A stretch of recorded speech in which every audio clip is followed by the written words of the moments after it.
The heavy linen napkin felt rough against Vanessa's fingertips, the only grounding texture in a world that suddenly felt made of glass and judgment. She smoothed the fabric over her lap for the 10th time, trying to pull it lower, trying to cover the way her thighs spread against the velvet seat of the booth. The burgundy dress she wore, a garment Jessica had practically forced onto her, felt like a second skin that was slowly tightening. It was a beautiful color, deep and rich like old wine, but the cut was unforgiving.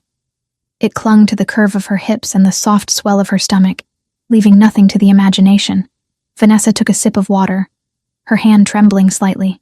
She checked the antique clock on the wall of Le Magnifique. 20 minutes past 8. He was late. Or more likely, he wasn't coming at all. Why had she agreed to this? Desperation, she reminded herself. Pure, unadulterated desperation.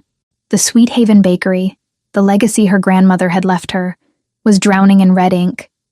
The ovens needed repairs. The rent had hiked up by 15%, and the suppliers were demanding payments she simply didn't have. When Jessica had called, practically breathless with excitement about a business associate of her husband, who was looking for a companion and was known to be generous, Vanessa had hesitated. But then the final notice from the bank had arrived in the morning mail, printed on that stark, terrifying pink paper. Just dinner, Ness, Jessica had promised. He's serious, old-fashioned. He just needs a date for some events. You're pretty, you're smart, and you need a break. A break. Vanessa looked around the restaurant.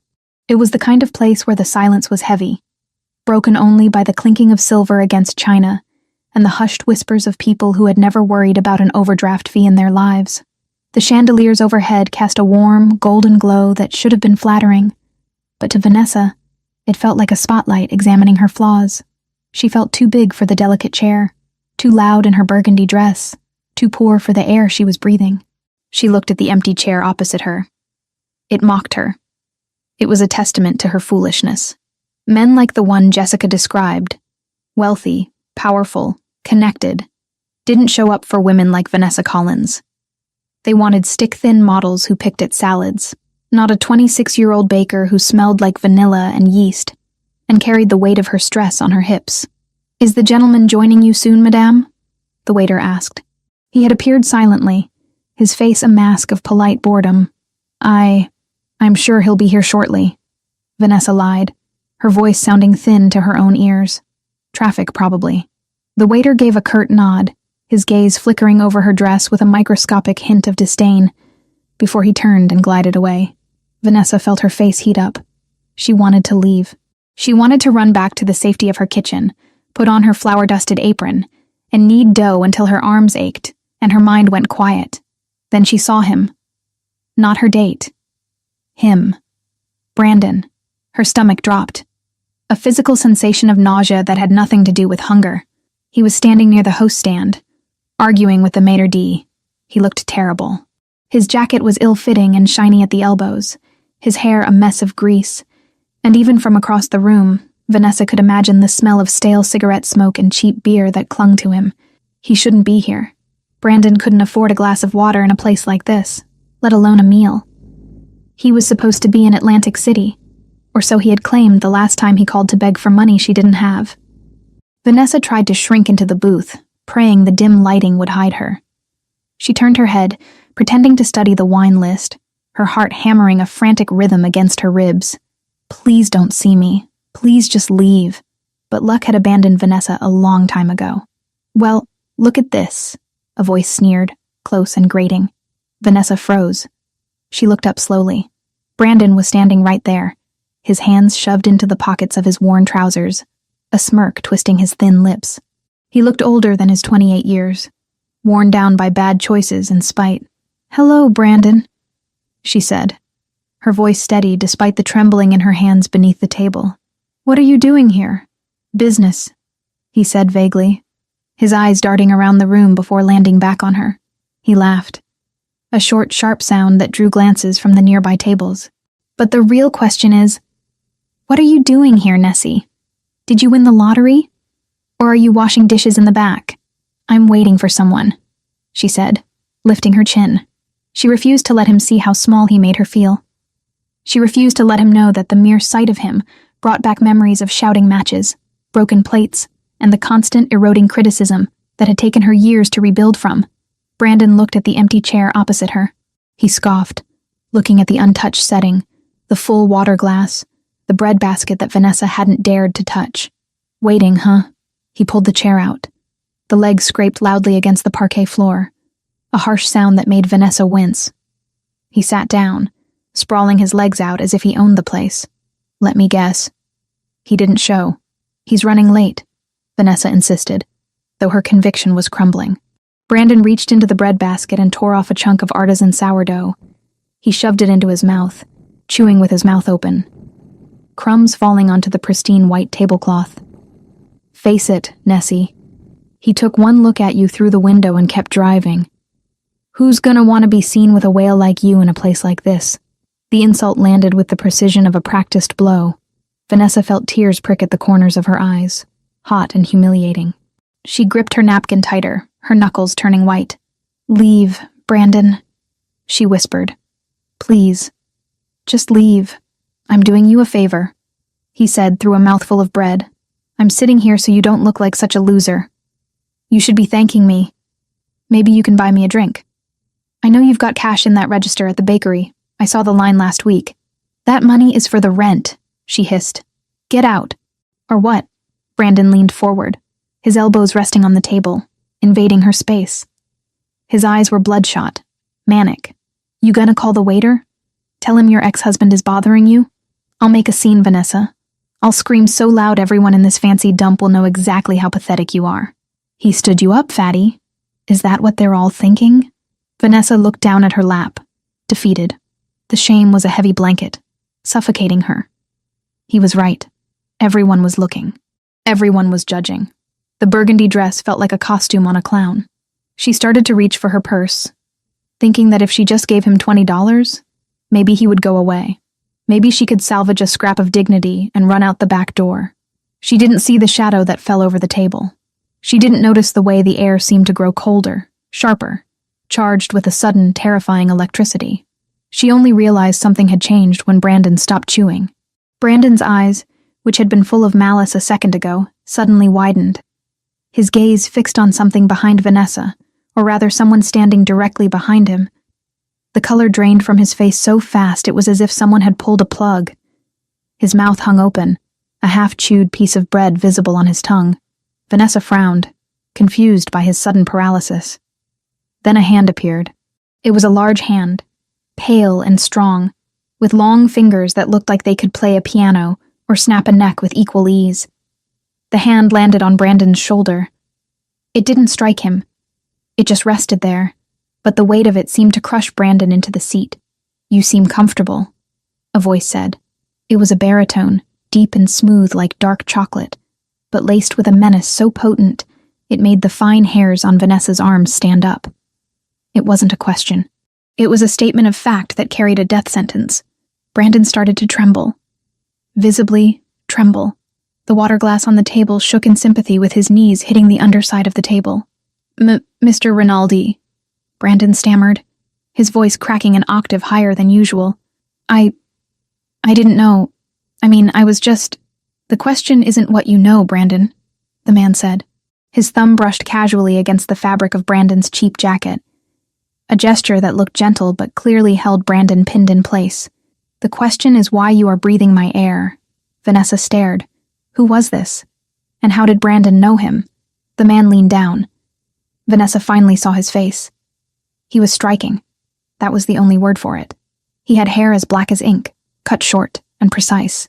His skin was pale, contrasting sharply with the dark, heavy brows that framed eyes of the deepest brown Vanessa had ever seen. They were intelligent eyes. Predator's eyes, devoid of mercy, but filled with a terrifying calm. He wore a black suit that fit him so perfectly it looked like it had been sculpted onto his broad shoulders.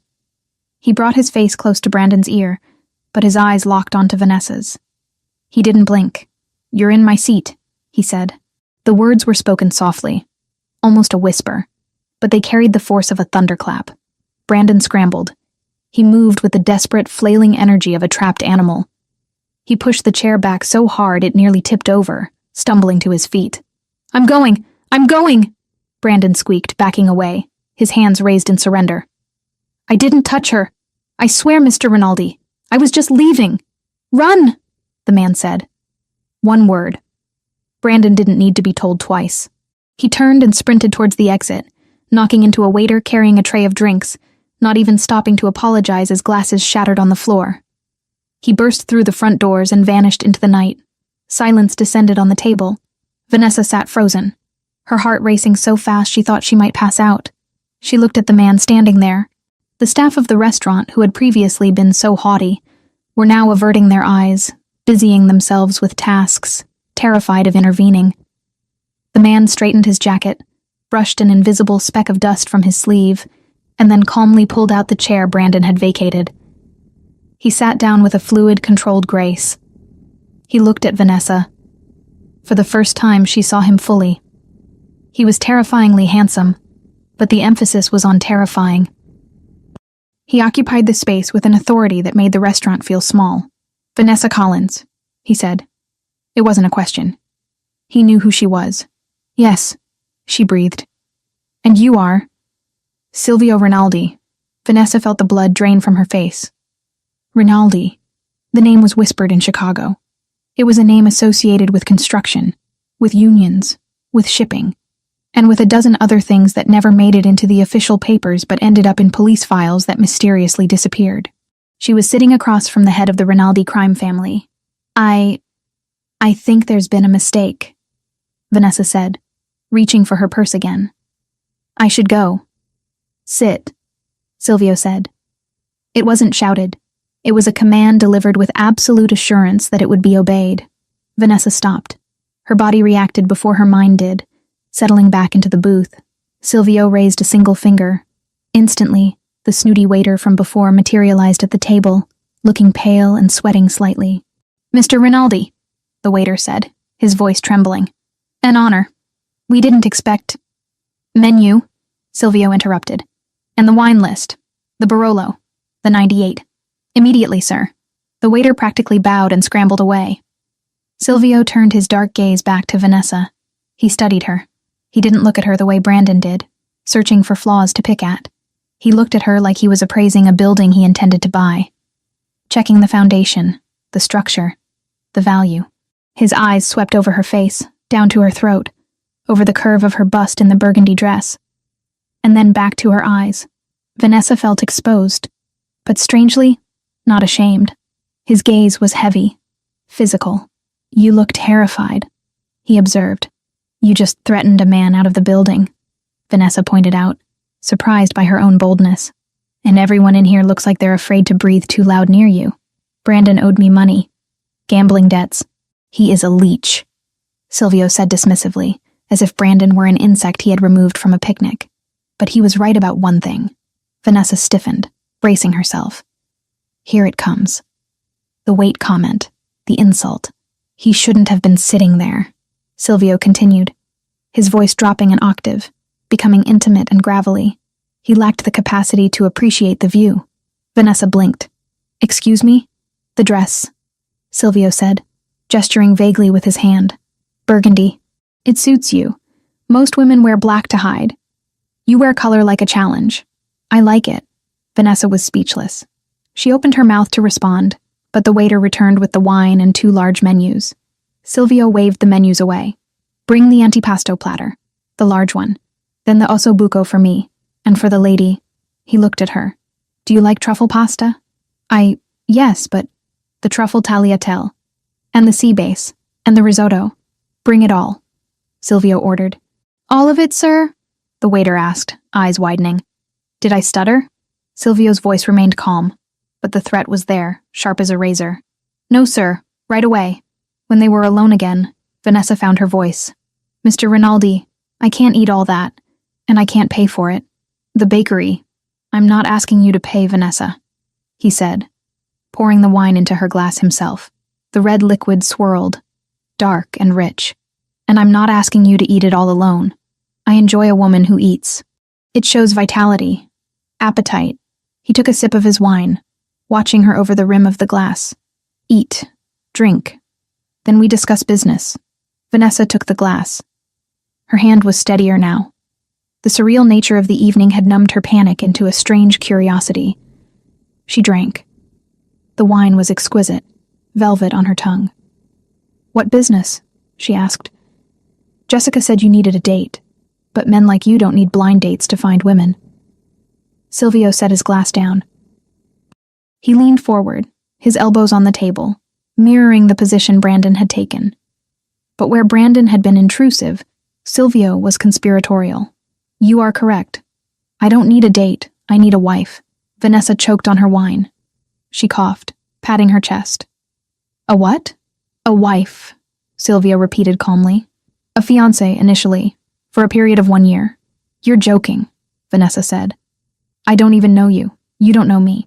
"I know you own Sweet Haven Bakery on 4th Street, Silvio recited, ticking points off on his fingers. "I know you inherited it from your grandmother, Rose. I know you are 3 months behind on your mortgage, 2 months behind on supplier payments, and that the city inspector is coming next week to check your ventilation system, which will fail because you can't afford the repairs. You need $80,000 to clear the immediate debt, and another 40 to stabilize the business." Vanessa stared at him, horror dawning. "How do you know that? Did you investigate me?" "I investigate everyone I intend to do business with," Silvio said. "Jessica recommended you. She said you were hardworking, loyal to a fault, and desperate enough to listen." "That's incredibly insulting," Vanessa said, though she couldn't deny the accuracy. "It is pragmatic," Silvio countered. "Here's the situation, Vanessa. I am expanding my legitimate business interests, real estate, construction. To secure a contract for the new waterfront development, I need the approval of the city council. The chairman is a man of traditional values. He trusts family men. He does not trust bachelors with rumors of criminal ties. So you want to rent a family," Vanessa summarized, her brow furrowing. "I want to project stability," Silvio corrected. "I need a woman who looks like she belongs in a home, not a nightclub. Someone who works with her hands. A baker. It's wholesome. It's perfect. And in exchange? In exchange, I write a check tomorrow morning for the full amount of your debts. All of them. The mortgage, the suppliers, the repairs. I will also provide a monthly stipend for your personal expenses. You will live in my house, for appearance's sake. But you will have your own wing. You will accompany me to events. You will smile. You will wear the ring." He reached into his jacket pocket and pulled out a velvet box. He placed it on the table and slid it across the white tablecloth. Vanessa looked at the box. It sat there like a bomb. "And after the year is up?" she asked. "We divorce amicably. You keep the bakery, free and clear. You keep the stipend money you saved. We go our separate ways." "And if I say no?" Silvio leaned back. "Then you finish your wine, I pay for dinner, and you go home. Next week the inspector shuts down your bakery. The bank forecloses the month after. You lose your grandmother's legacy." He didn't say it with malice. He was just stating facts. It was a cold equation, and Silvio Rinaldi was a mathematician of power. The waiter arrived with the appetizers. Plates of cured meats, cheeses, olives, and warm focaccia filled the table. The smell was intoxicating. Vanessa's stomach roared, betraying her. She looked at the food. Then she looked at the velvet box. Then she looked at Silvio. He wasn't looking at the box. He was watching her face, his dark eyes reading every micro-expression. "Why me?" she asked softly. "Really?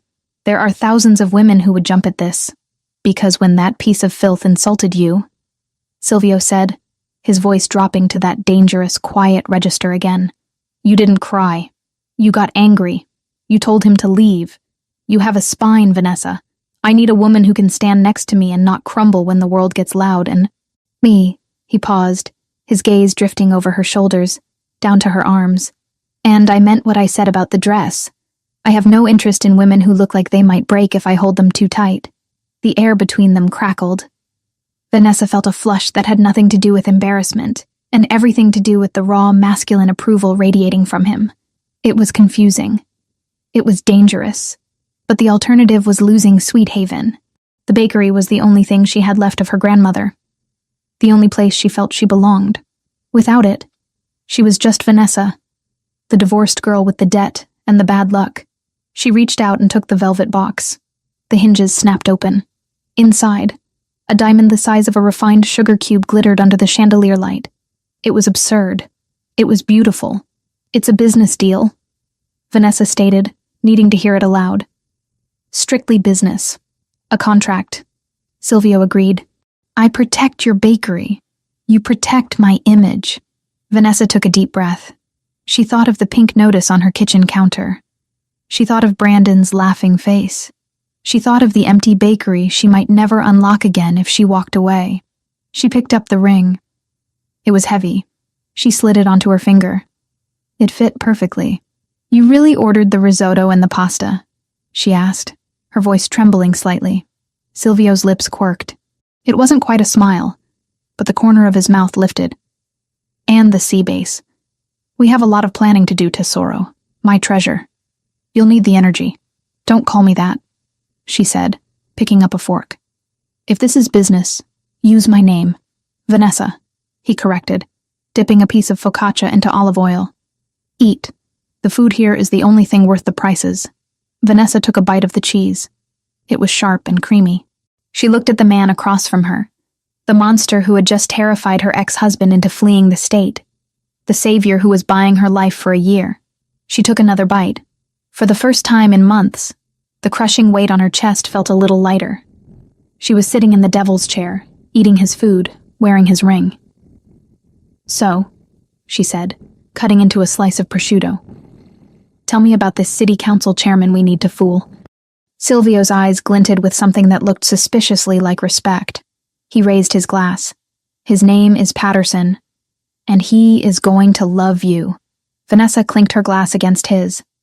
The sound rang out clear and sharp, signaling the end of her old life and the beginning of something far more perilous. She didn't know yet that the danger wouldn't come from the man sitting across from her, but from the world he inhabited. For now, she just ate, and Silvio Rinaldi watched her with the patience of a wolf that had finally found its mate, even if neither of them admitted it yet. The waiter returned with the main courses, eyes widening as he found space for the steaming plates of risotto and the rich, dark osso buco. Vanessa felt self-conscious for a fleeting second as the plates piled up, but Silvio caught her eye. He didn't speak, but his gaze was an anchor. You are in my seat, his eyes seemed to say, and in my seat, you do as you please. She picked up her fork and dug into the risotto. It was creamy, rich with truffle oil. She moaned softly at the taste, closing her eyes for a second. When she opened them, Silvio was staring at her mouth, his pupils blown wide. He took a slow sip of his wine, never breaking contact. Good? He asked. Incredible, she admitted. Good, he said, his voice rough. I intend to make sure you are satisfied, Vanessa. In all aspects of our agreement. Vanessa felt a shiver race down her spine. The line between business and whatever this was had just blurred, and the ink on the verbal contract wasn't even dry. But as she looked at the ring flashing on her hand, and the man who commanded the room with a tilt of his head, she decided she wouldn't run. She would stay. She would eat. And she would survive. The morning edition of the Chicago Tribune lay open on the stainless steel counter of Sweet Haven Bakery, the paper edges curling slightly from the heat of the ovens. The headline was bold, presumptuous, and impossible to ignore. Rinaldi's secret romance, the boss, and the confectioner. Beneath the text sat a grainy but undeniable photograph taken the previous night. It showed Silvio Rinaldi guiding Vanessa out of Le Magnifique, his hand placed possessively on the small of her back. The camera had caught her profile, the curve of her jaw, and the glint of the massive diamond on her finger, but it was the way Silvio loomed over her. Protective, substantial, and terrifying, that dominated the frame. Vanessa stared at the image, her hands buried deep in a mound of sourdough. The rhythmic motion of kneading was usually her meditation, the only way to quiet the anxious hum in her mind. But today, even the familiar texture of the dough couldn't ground her. She looked at the ring on her left hand. It was coated in a fine layer of white flour, dulling its brilliance, but the weight of it remained constant. It felt heavier than the cast-iron skillets she hauled from the back room. You look like you're trying to strangle that dough, Ness, a voice called out from the front. Vanessa looked up. Sarah, her assistant, and the only employee she hadn't had to let go during the financial drought, was leaning against the doorframe, eyeing the newspaper. It's just strange, Vanessa admitted, pushing a stray lock of hair back with her forearm to avoid getting flour on her face. Seeing myself there, next to him, it looks like a movie poster for something bad. It looks like you won the lottery, Sarah corrected, walking over to tap the picture of the diamond. Do you know what people are saying? They're saying he's finally settling down, that he bought out your debt because he's smitten. If they only knew. If they only knew he's doing it to impress a city council chairman, Vanessa muttered, punching the dough down one last time. It's a costume, Sarah. The ring, the dress, the dinner. It's all just high-stakes theater. Well, the theater just paid our electricity bill, Sarah reminded her gently. The lights are on, the ovens are hot, and we have 3 wedding cake orders since 8 a.m. People are curious. They want to buy bread from the woman who tamed the wolf. Vanessa sighed, wiping her hands on a towel. Sarah was right. The influx of cash Silvio had transferred that morning, an amount so large it made Vanessa dizzy to look at the banking app, had solved every immediate problem. The red ink was gone. The threat of eviction had evaporated. But in its place was a new kind of pressure. She was no longer just a baker. She was public property, and she was the declared property of a man who made police officers nervous. Across town, in a dilapidated apartment complex that smelled of mildew and stale grease, the newspaper had a very different effect. Brandon sat on the edge of a mattress that had seen better days, his hands shaking as he held the page up to the light of a flickering bulb. He read the headline again. Then he looked at the picture. He looked at the diamond on Vanessa's finger. No way, he whispered, a hysterical giggle bubbling up in his throat. No freaking way. He had run from the restaurant the night before, terrified out of his mind. Rinaldi's reputation was not a myth. People who crossed the family didn't just get beaten up. They disappeared into the foundations of new high-rises. Brandon had spent the night shivering in a 24-hour laundromat, expecting a black car to pull up and finish him off. But now he saw this. She's marrying him? Brandon stood up, pacing the small room. He kicked a pile of empty takeout containers out of his way. Vanessa, my Vanessa, the girl who cries over stray cats, she's playing house with the Rinaldi boss. His phone buzzed on the floor. He didn't need to look to know who it was. The Albanians. He owed them $12,000, and the interest was compounding by the hour. They had given him until Friday. It was Thursday. Brandon looked back at the paper. Vanessa had always been soft. She was easy to manipulate. He had spent 5 years gaslighting her, making her feel small, taking her money, and convincing her it was her fault. She was weak. Even with Rinaldi in the picture, Brandon reasoned, she was still Vanessa. She was still the girl who couldn't say no to a sob story. And if she was marrying Rinaldi, she had access to cash. Real cash. She owes me, Brandon muttered, his logic twisting into the deformed shape of an addict's justification. I was her husband. I put up with her for years. She's sitting on a gold mine while I'm about to get my legs broken? That's not fair. He grabbed his jacket. It was thin and offered no protection against the Chicago winter. But the burning need in his gut kept him warm. He didn't need to rob a stranger. He just needed to go see his wife. Ex-wife. Whatever. She would pay. She always paid to make the noise stop. The bakery was quiet by 11:00 p.m. Sarah had gone home hours ago, urging Vanessa to do the same, but Vanessa had insisted on staying. The rhythmic work of the night shift was the only thing that felt normal. The rest of her life had spun off its axis. But here, in the kitchen, things made sense. Flour, water, yeast, heat, predictable, safe. She was finishing a tray of croissants, brushing them with egg wash, when the silence of the front room was shattered. It wasn't a knock. It was the distinct, sickening sound of tempered glass giving way under force. Vanessa froze. Her heart slammed against her ribs. She was in the back kitchen, separated from the front display area by swinging double doors. She reached for her phone, but her hands were covered in sticky dough. Nessie. The voice was slurred, familiar, and terrifying. I know you're in there. I saw the light. Brandon. Fear, cold and sharp, washed over her. But it was quickly followed by a surge of anger. This was her sanctuary. This was the place her grandmother had built. He had taken so much from her already. Her confidence, her savings, her years. And now he was breaking into her haven. She wiped her hands frantically on her apron. Under the main prep table, Installed just that morning by a team of silent men in gray coveralls was a small red button. Silvio had pointed it out before he left her at the door.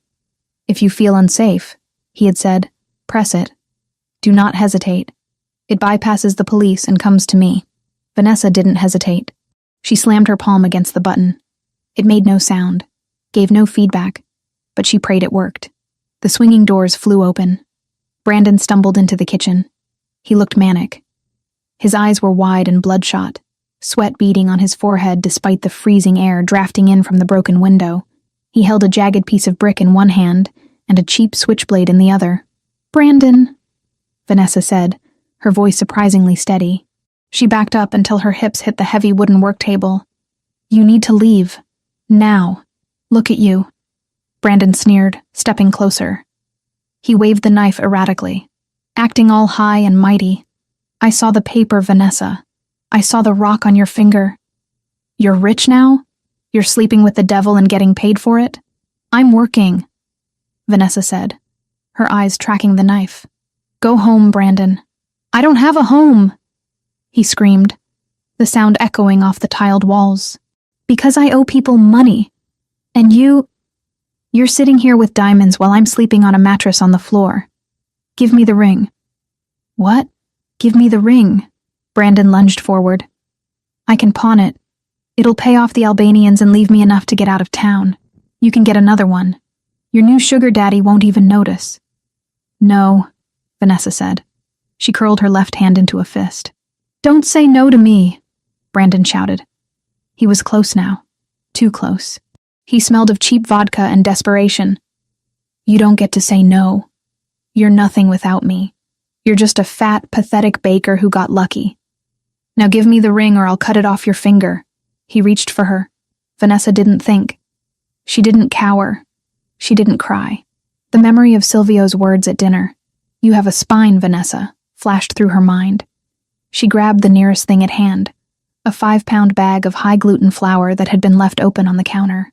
As Brandon lunged, she swung the bag with all her strength. It connected with his chest and exploded upwards. A massive white cloud erupted in the kitchen, coating Brandon instantly. He gasped, inhaling the fine powder, and started to cough violently, blinding him. "You bitch!" he sputtered, rubbing his eyes. Vanessa didn't stop. She grabbed the heavy marble rolling pin from the table.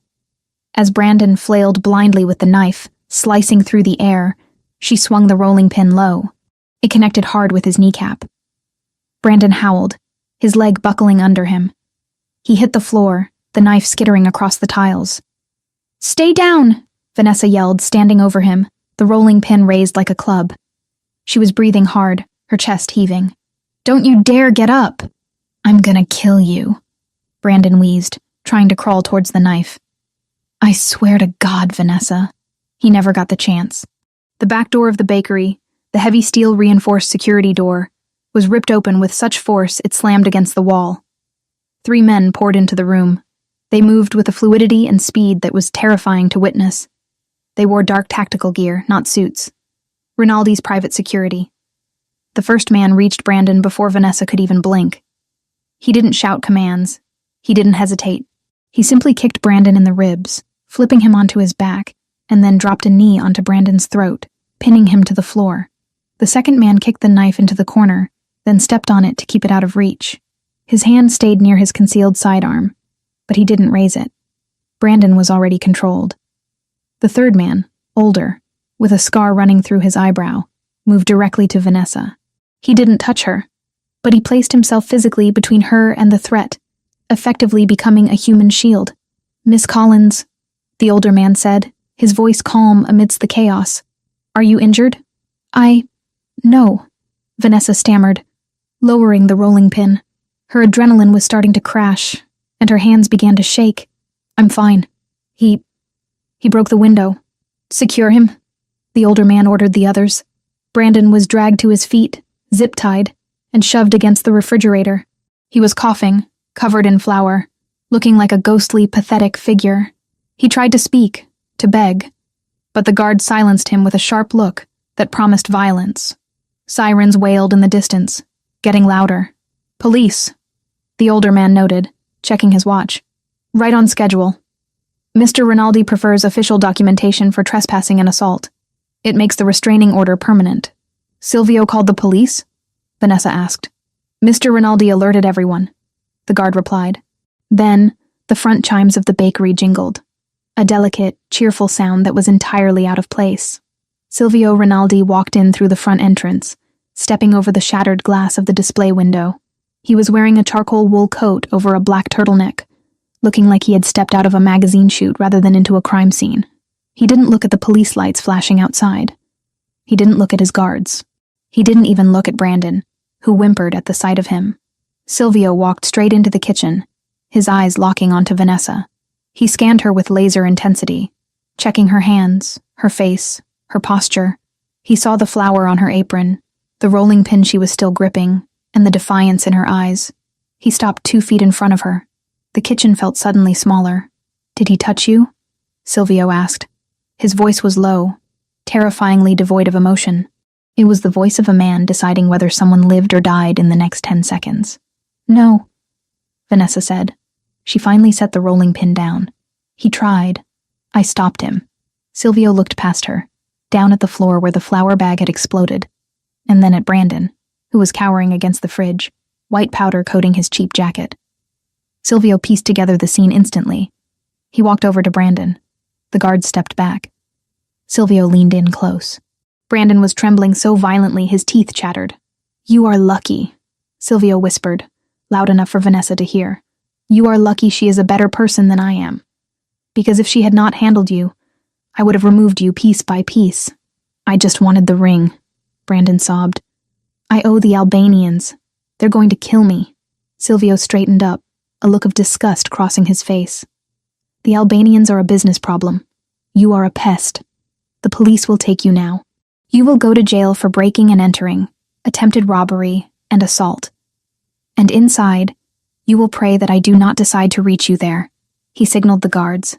They dragged Brandon out the back door, just as the uniformed officers entered the front. Silvio turned his back on the commotion, focusing entirely on Vanessa. He took a handkerchief from his pocket and reached out, gently wiping a smudge of flour from her cheek. His touch was warm, startlingly tender after the violence of his words. This is unacceptable, he stated. I handled it, Vanessa said, trying to stop her knees from shaking. I used the button. It worked. The button was a contingency. The glass should have been reinforced. The perimeter was weak. Silvio looked angry, but Vanessa realized with a jolt that he wasn't angry at her. He was angry at himself. I underestimated his desperation. That was a mistake. I do not make mistakes twice. It's over, Silvio. He's going to jail. He is a symptom, Silvio said dismissively. The window is broken. Your security is compromised. You cannot stay here tonight. I have to prep the dough for tomorrow, Vanessa argued weakly. I can't just leave. The bakery is a crime scene. The police will seal it for the night.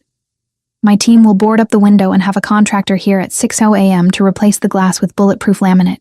He grabbed her hand, the one with the ring, and squeezed it gently. You are coming with me. With you? To your house? To my home, where I have walls that do not break, and men who do not let ex-husbands walk through the front door. His tone brooked no argument. Pack a bag, Vanessa. Just the essentials. You are not sleeping here again. Vanessa looked around her kitchen. The flour on the floor, the broken glass, the remnants of violence violating her safe space. She realized he was right. She couldn't stay here. The illusion of safety she had built around her solitary life had been shattered along with the window. Okay, she whispered. Okay. 10 minutes later, she was sitting in the passenger seat of Silvio's car, a sleek black sedan that smelled of leather and sandalwood. Her overnight bag was in the back. The city lights blurred past as they sped toward the skyline. The car was quiet, insulated from the noise of Chicago. The engine purred with a low, powerful vibration that traveled through the soles of her feet. Vanessa looked at her hands. They were clean now, but she could still feel the phantom weight of the rolling pin. Silvio? He glanced at her briefly before returning his eyes to the road. His profile was sharp, illuminated by the passing streetlights. Yes? Thank you, she said. He frowned slightly. For what? I failed to prevent the intrusion. You had to defend yourself. For the alarm, she said firmly. She turned in her seat to look at him. And for coming. Brandon, he had a knife. He was crazy. If that button hadn't worked, or if your men hadn't been so close, I don't know what would have happened. Silvio's grip on the steering wheel tightened until his knuckles turned white. The leather creaked under the pressure. He had a knife, Silvio repeated, the words tasting like ash in his mouth. He hadn't seen the knife. It had been kicked away before he entered. The knowledge that the threat had been lethal, not just physical, shifted something in the atmosphere of the car. Yes, but I'm okay, Vanessa said softly. Because of you. So thank you. I mean it. I'm not used to anyone having my back. Silvio slowed the car as they approached the private ramp of a high-rise building. He stopped the vehicle at the security checkpoint, waiting for the gate to rise. He turned to her fully then. His dark eyes searched hers, looking for the lie, for the sarcasm, for the resentment he was used to seeing in people who owed him favors.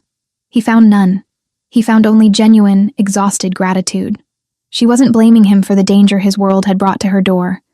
She was thanking him for the shield he had offered. It disarmed him.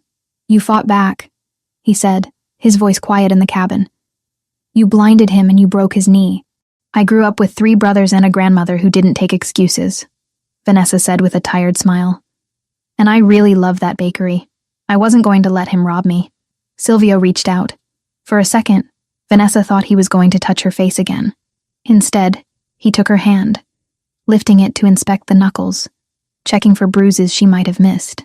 You are a dangerous woman, Vanessa Collins, he murmured. My men said you looked like a Valkyrie covered in flour. Is that a compliment? In my world. Silvio brought her hand to his lips, brushing a kiss against her knuckles that sent a jolt of electricity straight to her heart. It is the highest compliment possible. The gate rose. Silvio drove the car into the underground sanctuary of his building. We are here, he announced. My penthouse is on the top floor.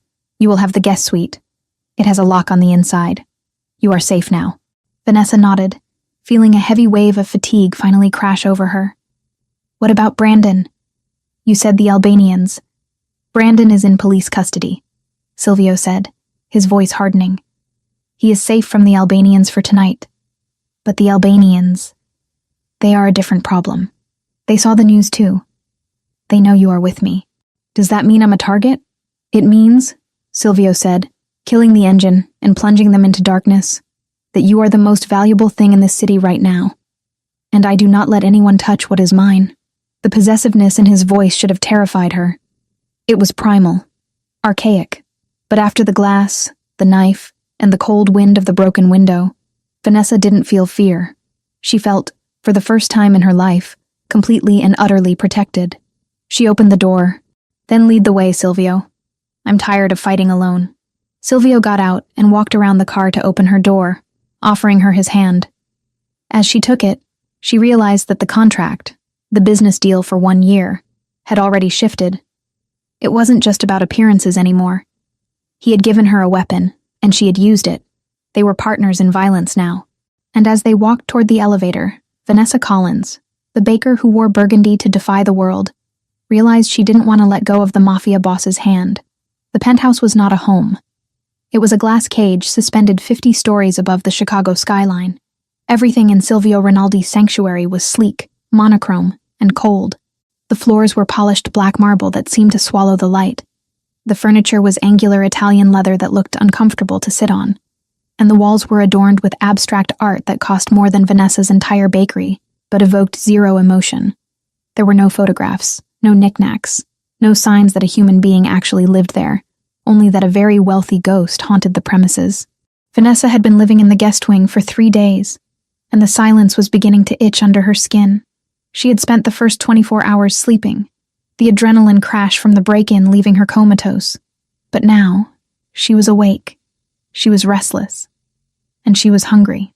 More importantly, she needed to bake. It was a compulsion, a way to reclaim control when her world felt like it was spinning off its axis. When Silvio stepped out of the private elevator at 7 in the evening, loosening his silk tie, he stopped dead in his tracks. He didn't smell the usual sterile scent of ozone and expensive cleaning products. He smelled garlic. He smelled roasting tomatoes. He smelled yeast and caramelized sugar. He walked into the open-concept kitchen, a space that was usually pristine and empty, and found chaos.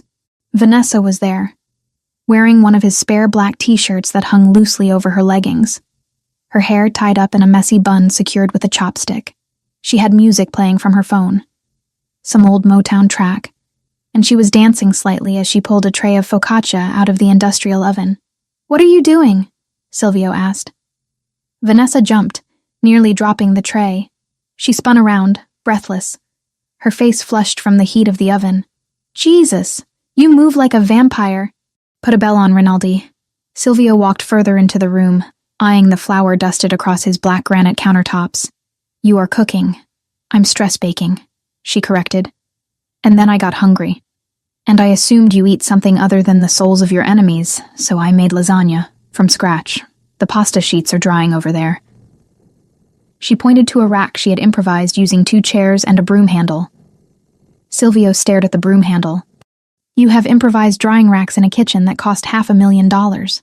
Well, your kitchen has 42 different knives, but not a single pasta dryer. It's a disgrace," she retorted, turning back to the focaccia and brushing it with olive oil and rosemary. "Dinner is in 20 minutes. Go wash up. You look like you've had a day." Silvio didn't move. He watched her. He was used to coming home to silence, or to a housekeeper who made herself invisible. He wasn't used to life. Vibrant, messy, loud life. "I usually order in," he said. "Not tonight," Vanessa stated firmly. "Sit, eat. Consider it part of the Happy Domestic Fiancé performance review." 20 minutes later, Silvio Rinaldi, the boss who controlled the unions and the shipping docks, was sitting at his kitchen island, eating lasagna that burned his tongue and tasted like comfort. He ate silently, methodically, but with a growing intensity. Vanessa sat across from him, tearing into a piece of focaccia. She didn't pick at her food. She ate with genuine pleasure, closing her eyes as she chewed. "You're staring," she said without opening her eyes. "I have never seen a woman eat with such lack of inhibition," Silvio admitted. "Most women I dine with push the food around the plate." "Life's too short for salad without dressing, Silvio," she said, wiping a smudge of tomato sauce from her lip. "My grandmother used to say that you can't trust people who don't eat. It means they're hiding something." "I hide many things," Silvio said darkly. "Does that mean you don't trust me?" "I trust you to keep me safe," Vanessa replied, meeting his gaze. "I trust you to keep your word about the bakery. The rest? I think you're just lonely and you have too much money to know how to fix it." Silvio froze. The fork hovered halfway to his mouth. No one spoke to him like that. No one dared to analyze him, let alone pity him. But instead of anger, he felt a strange, twisting sensation in his gut. "Finish your wine," he said abruptly, standing up and taking his plate to the sink. "Tomorrow we have an appointment. You need clothes. The gala is coming up, and my team tells me you have nothing appropriate for the season." "I have clothes," Vanessa protested. "You have aprons and sweaters," Silvio corrected. "Tomorrow we go to Madame Elise's. Be ready at 10. Madame Elise's was not a store. It was a temple of exclusion. Located on the Magnificent Mile, it had no price tags, no sale racks, and a security guard who looked like he had served in special ops.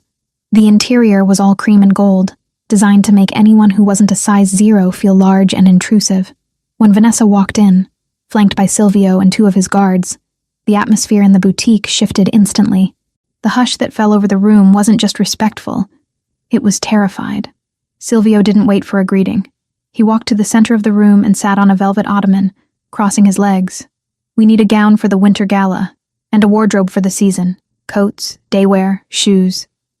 The manager, a thin woman with a pinched nose and a fake smile, hurried over.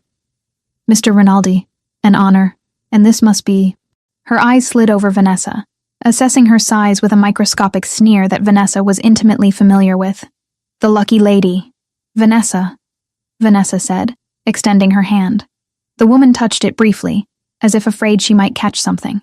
"Of course. If you'll follow me, Miss Vanessa. We have a lovely selection of wraps and shawls in the back room." "I don't need a shawl," Vanessa said. "I need a dress." "Well, naturally," the woman twittered nervously. "But given your figure, we find that looser cuts, perhaps something in a nice matte black with a heavy drape, are most flattering. To minimize the silhouette, Vanessa felt the familiar sting of shame. It was the same everywhere. Hide, cover up, minimize. She looked at the racks of tiny, delicate gowns and felt like a bull in a china shop. I don't want to minimize, Vanessa started to say. But Silvio's voice cut through the air like a whip crack. Stop. The single word silenced the room. Silvio stood up slowly. He walked over to the manager, towering over her. Did I ask you to hide her? He asked softly. I beg your pardon, sir? The manager stammered. I asked if I hired you to camouflage my fiancé like a piece of defective furniture, Silvio clarified, his voice dropping to a dangerous register. Because I was under the impression I came here to dress her, not to bury her in fabric. I was only suggesting. For her body type. Her body type is perfect, Silvio stated. He turned to Vanessa. Take off your coat. Vanessa hesitated, then shed her winter coat. She was wearing a simple wrap dress that clung to her curves. She felt exposed under the bright lights. But Silvio's gaze wasn't critical. It was possessive. Look at her, Silvio commanded the manager. She has a waist. She has hips. She is a woman, not a coat hanger. If you bring me a shapeless sack, I will buy this building and turn it into a parking lot. Do you understand? Yes, Mr. Rinaldi. Perfectly. The woman was pale. Bring me color, Silvio ordered. Jewel tones, silk, velvet, something that screams. For the next 2 hours, the boutique became a flurry of activity. Assistants ran back and forth with armfuls of fabric. Vanessa tried on emerald greens, sapphire blues, and deep rubies, but it was the purple dress that stopped the room. It was a deep, royal purple, the color of bruised plums and royalty. It was silk satin, cut on the bias so it flowed over her body like liquid water. It had a plunging neckline and a slit that went up to her thigh, exposing her leg. It was tight, unapologetically tight, hugging her bust, her stomach, her hips. Vanessa stepped out of the fitting room and stood in front of the three-way mirror. She held her breath. She looked powerful. She didn't look thin. She looked substantial. She looked like a queen. She turned to Silvio. He wasn't looking at the dress. He was looking at her face, then slowly, agonizingly slowly, dragging his gaze down her body. His pupils were blown wide, swallowing the brown of his irises. Turn around, he whispered. Vanessa turned. The back of the dress dipped low, exposing her spine. That one, Silvio said hoarsely. It's a bit much, the manager tried to say, recovering some of her snobbery. Perhaps a bolero jacket to cover the arms? Silvio didn't even look at the woman. Burn the bolero. She wears the dress as it is. We don't hide works of art in the basement. He stood up and walked over to Vanessa. He stood behind her, his dark suit contrasting with the vibrant purple. He met her eyes in the mirror. You are breathtaking, he said, his voice rough. Do not let anyone ever tell you to cover this up. Vanessa felt tears prick her eyes, not from sadness, but from a sudden, overwhelming sense of being seen. For years, Brandon had told her she was too much, too loud, too big, too emotional. Silvio looked at her, too much, and demanded more. Okay, she whispered. We'll take the dress. We will take everything, Silvio corrected. And the manager is fired. I don't like her attitude. As they left the store, leaving a weeping manager and a beaming assistant who had just been promoted, Vanessa slipped her hand into Silvio's. He squeezed it instantly, his grip firm and grounding. The bubble of domestic safety and luxury burst 2 days later. It was a Tuesday afternoon. Vanessa was in the penthouse library, trying to organize the bakery's accounts on her laptop, when her phone rang. It was Sarah. Ness? Sarah's voice was high, pitched with panic. Ness, you need to come, or send someone. It's bad. Vanessa's blood ran cold. What happened? Is everyone okay? We're okay. The staff is okay. But it's the warehouse, the supply depot on 5th. Ness, it's gone. Gone? What do you mean gone? Fire, Sarah sobbed. Someone firebombed the delivery truck while it was parked in the bay. The fire spread to the flour storage. The sprinklers went off, but the water damage destroyed what the fire didn't. We lost everything. The wedding orders, the special imports, the new packaging. It's all ruined. Vanessa didn't scream. She didn't cry. She went numb. That warehouse held $50,000 worth of inventory. It was the backbone of her business. She hung up the phone and walked out to the living room where Silvio was having a meeting with his underboss, a man named Marco. They burned the warehouse, she said. Her voice was flat, devoid of inflection. Silvio stopped mid-sentence. He looked up, seeing her face. He stood up immediately, waving Marco away. Marco gathered his files and vanished. Who? Silvio asked, crossing the room to her.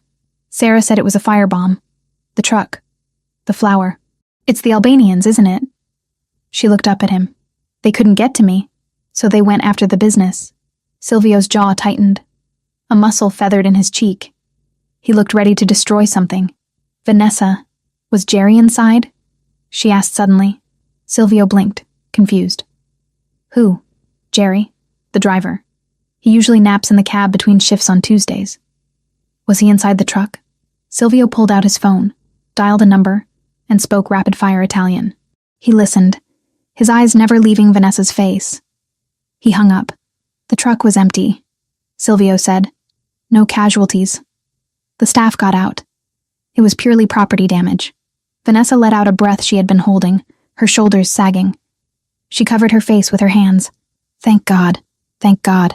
Silvio watched her, stunned. You just lost your inventory. Your livelihood is compromised. And you are asking about the driver. Inventory is just flour and sugar, Silvio, she said, dropping her hands. I can buy more flour. I can't replace Jerry. He has 3 kids. I will kill them, Silvio said. The words were simple, factual. I will burn their operations to the ground. No, Vanessa said. She stepped closer to him. You won't just kill them. You'll handle it. But right now, I need to know. Does your insurance cover arson? My insurance covers everything, Silvio said intensely. I own the insurance company. Vanessa, I will write a check today. You will not lose a single dollar. I will triple the inventory. I will buy you a fleet of trucks. I don't want a fleet, she said. I just want to know that this ends. I can't have people getting hurt because of me, because of this ring. It ends, Silvio vowed. He reached out and cupped her face. His hands were large, warm, and trembling slightly with suppressed rage.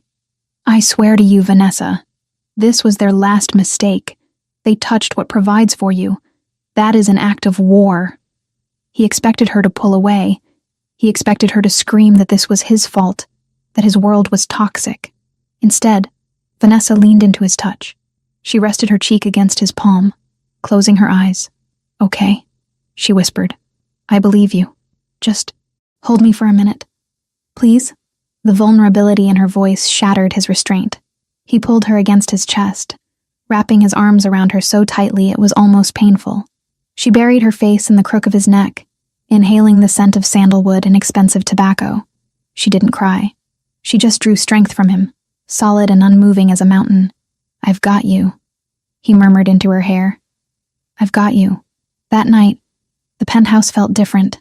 The air was charged, heavy with the unspoken violence of the day and the raw emotional intimacy that had followed. Silvio had spent the afternoon barking orders into his phone, organizing a retaliation that would be swift and silent. Vanessa had spent it coordinating with Sarah, reassuring her staff, and organizing temporary supplies from a friendly competitor. They had worked in parallel, a team operating in different trenches. Now, it was midnight. The city lights below were a carpet of diamonds. Vanessa stood by the floor-to-ceiling window in the living room, wearing a silk robe she had bought at the boutique. She was looking out at the darkness, thinking about the fire, about Brandon, about how her life had become a thriller novel. She heard Silvio enter. He didn't speak. He walked up behind her, close enough that she could feel the heat radiating from his body. But he didn't touch her. You should sleep, he said softly. I can't, she admitted. My mind is racing. Every time I close my eyes, I see smoke. I will make it stop, Silvio said. The Albanians will be gone by morning. It's not that. Vanessa turned around. The robe slipped slightly, revealing the curve of her shoulder. It's just, I realized today that I'm not afraid of you. I should be. You're a dangerous man, Silvio. You talk about war like it's a business transaction. But when I heard about the fire, my first thought wasn't to run from you. It was to run to you."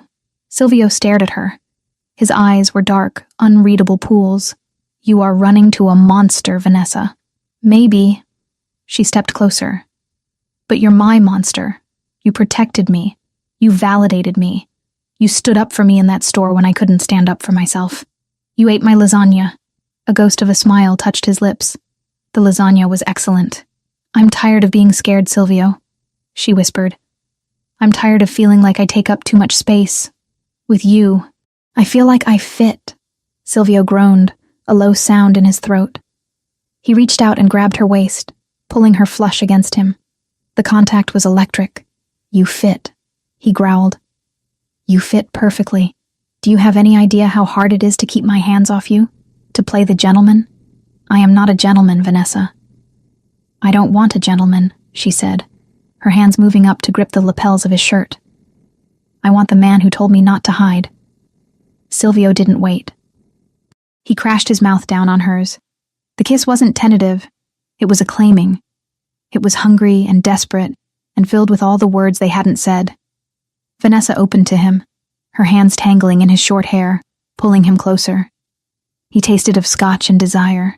He swept her up into his arms, carrying her effortlessly. Vanessa wrapped her legs around his waist, burying her face in his neck. He carried her to the master bedroom, a room she had never entered. It was dark, dominated by a massive bed with black silk sheets. He laid her down, following her down instantly, his weight a heavy, comforting blanket. "Tell me to stop," he warned, hovering over her, his eyes scanning her face.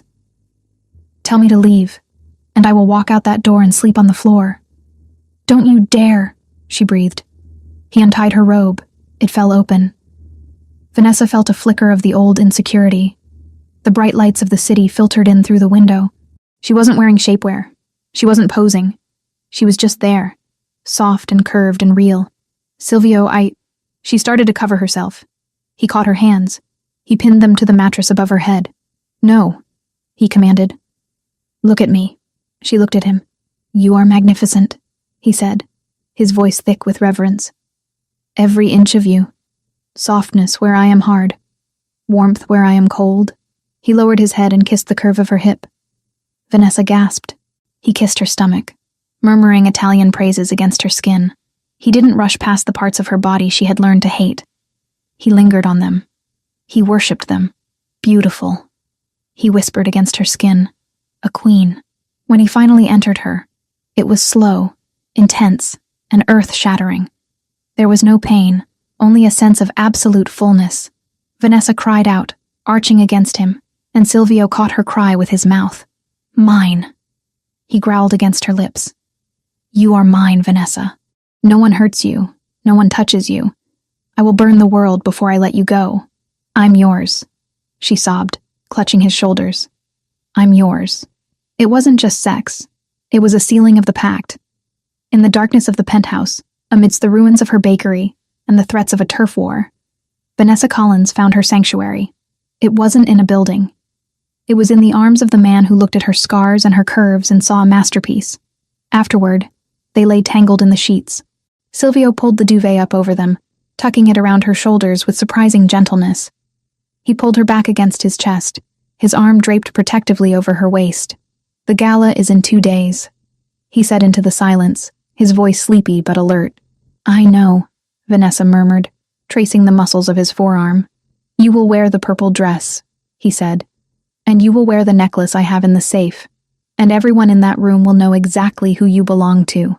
"Is that a threat, Mr. Rinaldi?" she teased sleepily. "It is a promise, Mrs. Rinaldi to be." He kissed the top of her head. "Sleep now. Tomorrow we rebuild your empire. Tonight, you just rest." Vanessa closed her eyes. The fear of the Albanians was still there, lurking in the back of her mind. But as she drifted off to the steady rhythm of Silvio's heartbeat, she knew one thing for certain. She wasn't the victim anymore. She was the consort. And God help anyone who tried to burn her down again. The Rinaldi Foundation Winter Gala was not merely a party. It was a coronation, held in the grand ballroom of the Drake Hotel. It was the singular night of the year where the lines between Chicago's legitimate elite and its shadow rulers blurred under the cover of charity and champagne. For Vanessa, standing in front of the floor-to-ceiling mirror in the penthouse dressing room, it felt less like a celebration and more like preparing for battle. She smoothed her hands down the front of the dress Silvio had commissioned for her.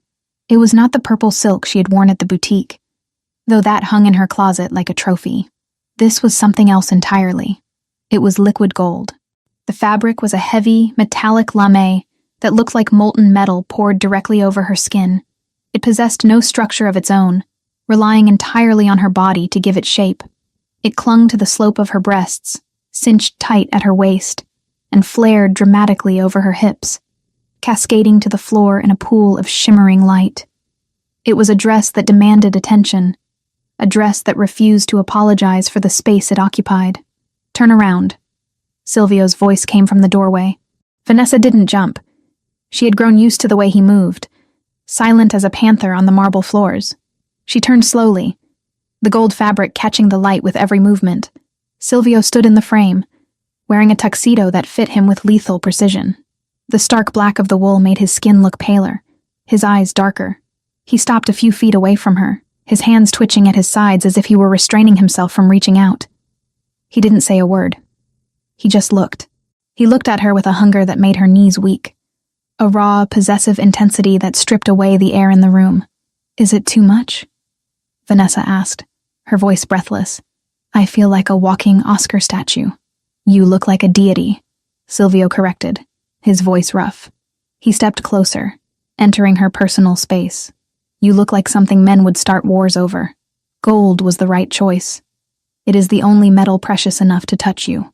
He reached into his jacket pocket and pulled out a long, flat velvet case. "Turn around again, hair up." Vanessa obeyed, sweeping her heavy brown curls off her neck. She felt the cold metal of a necklace against her skin, followed by the warmth of Silvio's fingers as he fastened the clasp. "Look," he commanded. Vanessa looked in the mirror. Resting against her collarbone was a necklace of yellow diamonds, heavy and intricate. It was a piece of jewelry that cost more than her entire neighborhood block. "Silvio," she whispered, touching the stones. I can't wear this. It's too much responsibility." "It is not a gift," Silvio said, his eyes meeting hers in the reflection. He placed his hands on her bare shoulders, his thumbs tracing the line of her neck. "It is a collar. Tonight, everyone in that room needs to know exactly who you are. You are not just my fiancé. You are the Rinaldi matriarch. You wear the family vault around your neck, so that the wolves know you are protected." "The wolves," Vanessa repeated, the reality of the evening settling in. The fire at the warehouse had been extinguished, the mess cleaned up, but the threat of the Albanian faction still loomed like smoke in a dark room. "Do you think they'll be there tonight?" "The Albanians were not invited, but their eyes will be watching," Silvio said, his expression hardening. "Security is tighter than the White House. I have 50 men in the perimeter. You are safe, Vanessa. I promise you." He turned her around to face him, his grip on her shoulders firm. "But you stay by my side. You do not go to the restroom alone. You do not step out for air. If you need anything, you tell me." "Understood." "Understood." She nodded. He leaned down and kissed her, careful not to ruin her lipstick, but the press of his mouth was firm, a seal of ownership. "Then let us go. The city is waiting to meet its queen." The ballroom was a sea of black ties and designer gowns, a cacophony of polite laughter and clinking crystal. The air smelled of expensive lilies and old money. When Silvio and Vanessa appeared at the top of the grand staircase, the room didn't just go quiet. It halted. Vanessa felt the weight of 300 pairs of eyes landing on her. A month ago, she would have wanted to shrink, to fold herself into a corner and disappear. She would have tugged at her dress, worried about the roll of her stomach or the width of her arms. But tonight, she felt the heavy gold fabric hugging her like armor. She felt the weight of the diamonds at her throat. And most importantly, she felt Silvio's hand on the small of her back. A burning brand of support. They descended the stairs. Flashbulbs popped from the press pen near the entrance, blinding white explosions that captured the moment. "Smile," Silvio murmured in her ear. "They are terrified of us. Let them see we are untouchable." Vanessa smiled. It wasn't the polite, apologetic smile of the girl who served cookies. It was a sharp, confident curve of her lips that she had learned from him. As they reached the floor, the crowd parted. People who wouldn't have looked twice at Vanessa Collins, the baker, were now clamoring to shake the hand of Vanessa Collins, the future Mrs. Rinaldi. "Silvio, wonderful to see you." A portly man with a red face and a sash indicating he was a city official bustled over. This was Councilman Patterson, the target of their entire charade. And this must be the lady responsible for domesticating the tiger, Vanessa. Silvio introduced her, his voice smooth as silk. "My fiancé, the heart of my home." "A pleasure, Councilman," Vanessa said, extending her hand. "Silvio speaks highly of your work with the zoning committee." Patterson beamed, pumping her hand. "Charmed, truly charmed. I must say, Rinaldi, you've outdone yourself. A baker, salt of the earth. We need more traditional family values in this city, none of these flighty models you used to parade around. This is a woman of substance." "She is everything," Silvio agreed, his eyes not leaving Vanessa's face. The night blurred into a series of handshakes and shallow conversations. Vanessa played her part perfectly.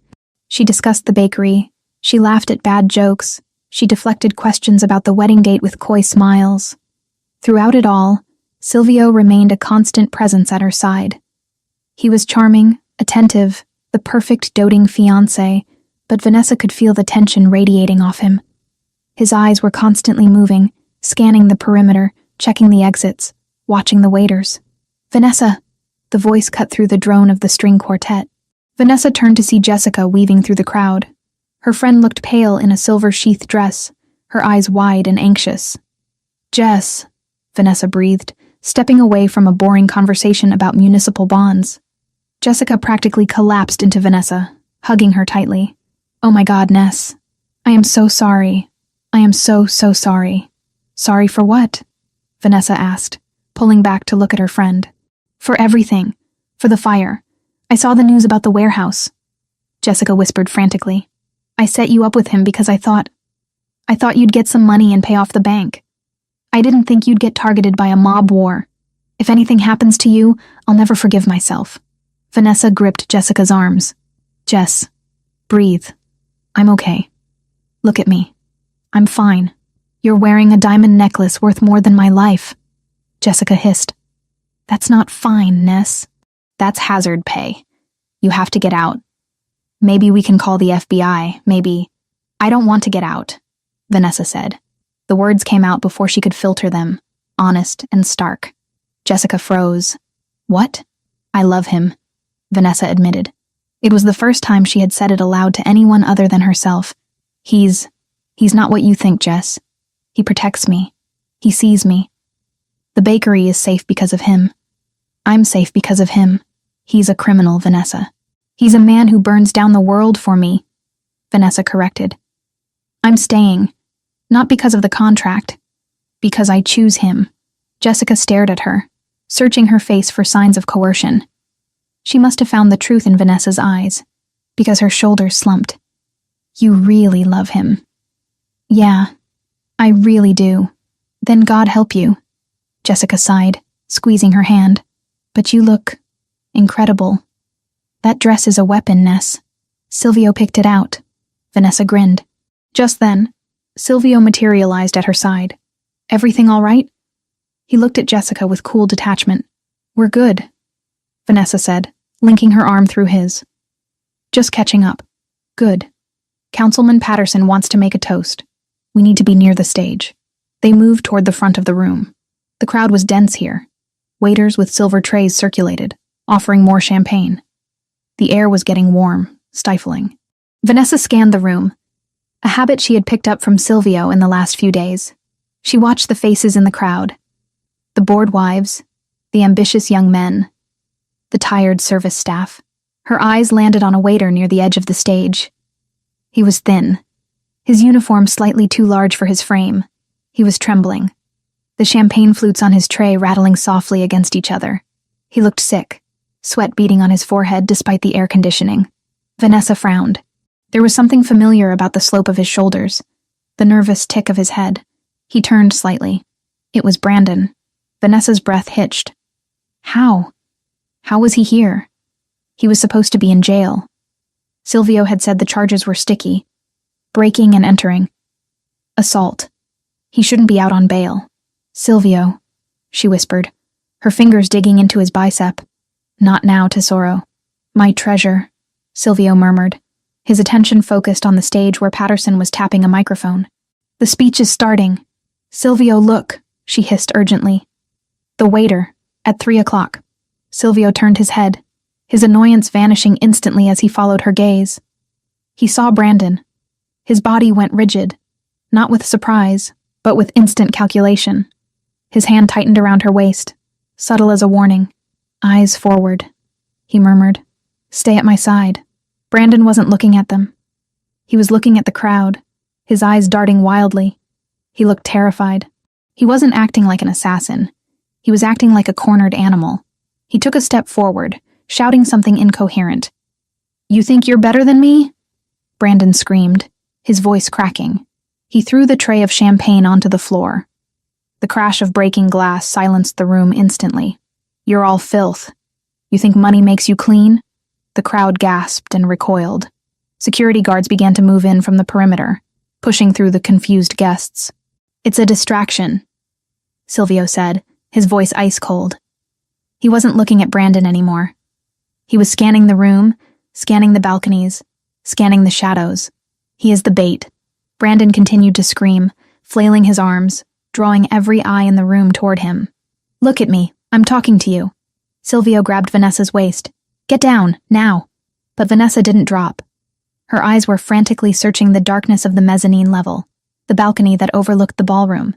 Why use a loud, unstable ex-husband unless you wanted everyone looking down and to the left? She saw it. A tiny, almost invisible glint of light from the velvet curtains on the balcony. And then, a small red dot. It danced across the black lapel of Silvio's tuxedo, settling directly over his heart. Time seemed to stretch and warp. The sound of Brandon screaming faded into a dull roar. The music had stopped. The only thing Vanessa could see was that red dot, the harbinger of death. Silvio was distracted, pushing her behind him, putting his body between her and Brandon, assuming the threat was the lunatic on the floor. He didn't see the laser. He was protecting her from the wrong direction. Silvio, she screamed. She didn't think about the dress. She didn't think about the diamonds. She didn't think about fear. She threw herself at him. She wasn't a small woman. She hit him with the full force of her weight, driving her shoulder into his chest. Silvio, caught off guard and unbalanced, toppled backward. They hit the marble floor hard, Vanessa landing on top of him. Crack. The sound wasn't like a gunshot in a movie. It was a sharp, percussive snap that sounded like a whip breaking the sound barrier. Something tore through the air where Silvio's chest had been a millisecond before. The bullet slammed into the heavy oak chair behind them, shattering the wood into splinters. The ballroom erupted into chaos. Screams tore through the air. People dropped to the floor, covering their heads. Stay down! Silvio roared. He flipped them over instantly, pinning Vanessa to the floor with his body. He covered her completely, shielding her head with his hand, his other hand reaching into his jacket for the gun he wasn't supposed to have but always carried. Did they hit you? He demanded, his face inches from hers. His eyes were wild, black holes of terror. Vanessa, did they hit you? No, she gasped. The wind knocked out of her. The balcony! It came from the balcony! More shots rang out, but these were different. Rapid, controlled bursts. Rinaldi's security team was returning fire. Silvio didn't look up. He kept her pinned, his body a human barricade. He was murmuring a stream of curses in Italian, a prayer of violence. Clear! The balcony is clear! A voice shouted over the comms earpiece Silvio was wearing. Secure the exits! No one leaves! Silvio barked back. Slowly, the chaos subsided into the whimpering of terrified guests and the shouting of security teams. Silvio sat up, but he kept a hand on Vanessa's chest, keeping her down. He scanned her frantically. Are you hurt? Tell me. I'm okay, Vanessa said, trying to sit up. My arm stings. Silvio looked at her arm. The gold dress was ripped near the elbow. Blood was welling up, bright red against the metallic fabric, dripping onto the white marble floor. You're shot, Silvio choked out. his face draining of all color. Vanessa looked at the wound. She saw a shard of crystal embedded in her skin. No, it's glass.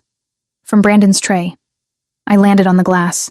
She reached to pull it out, but Silvio caught her hand. Don't touch it. Do not touch it. He looked at the blood. Her blood. On the floor of his event. The transformation in him was terrifying.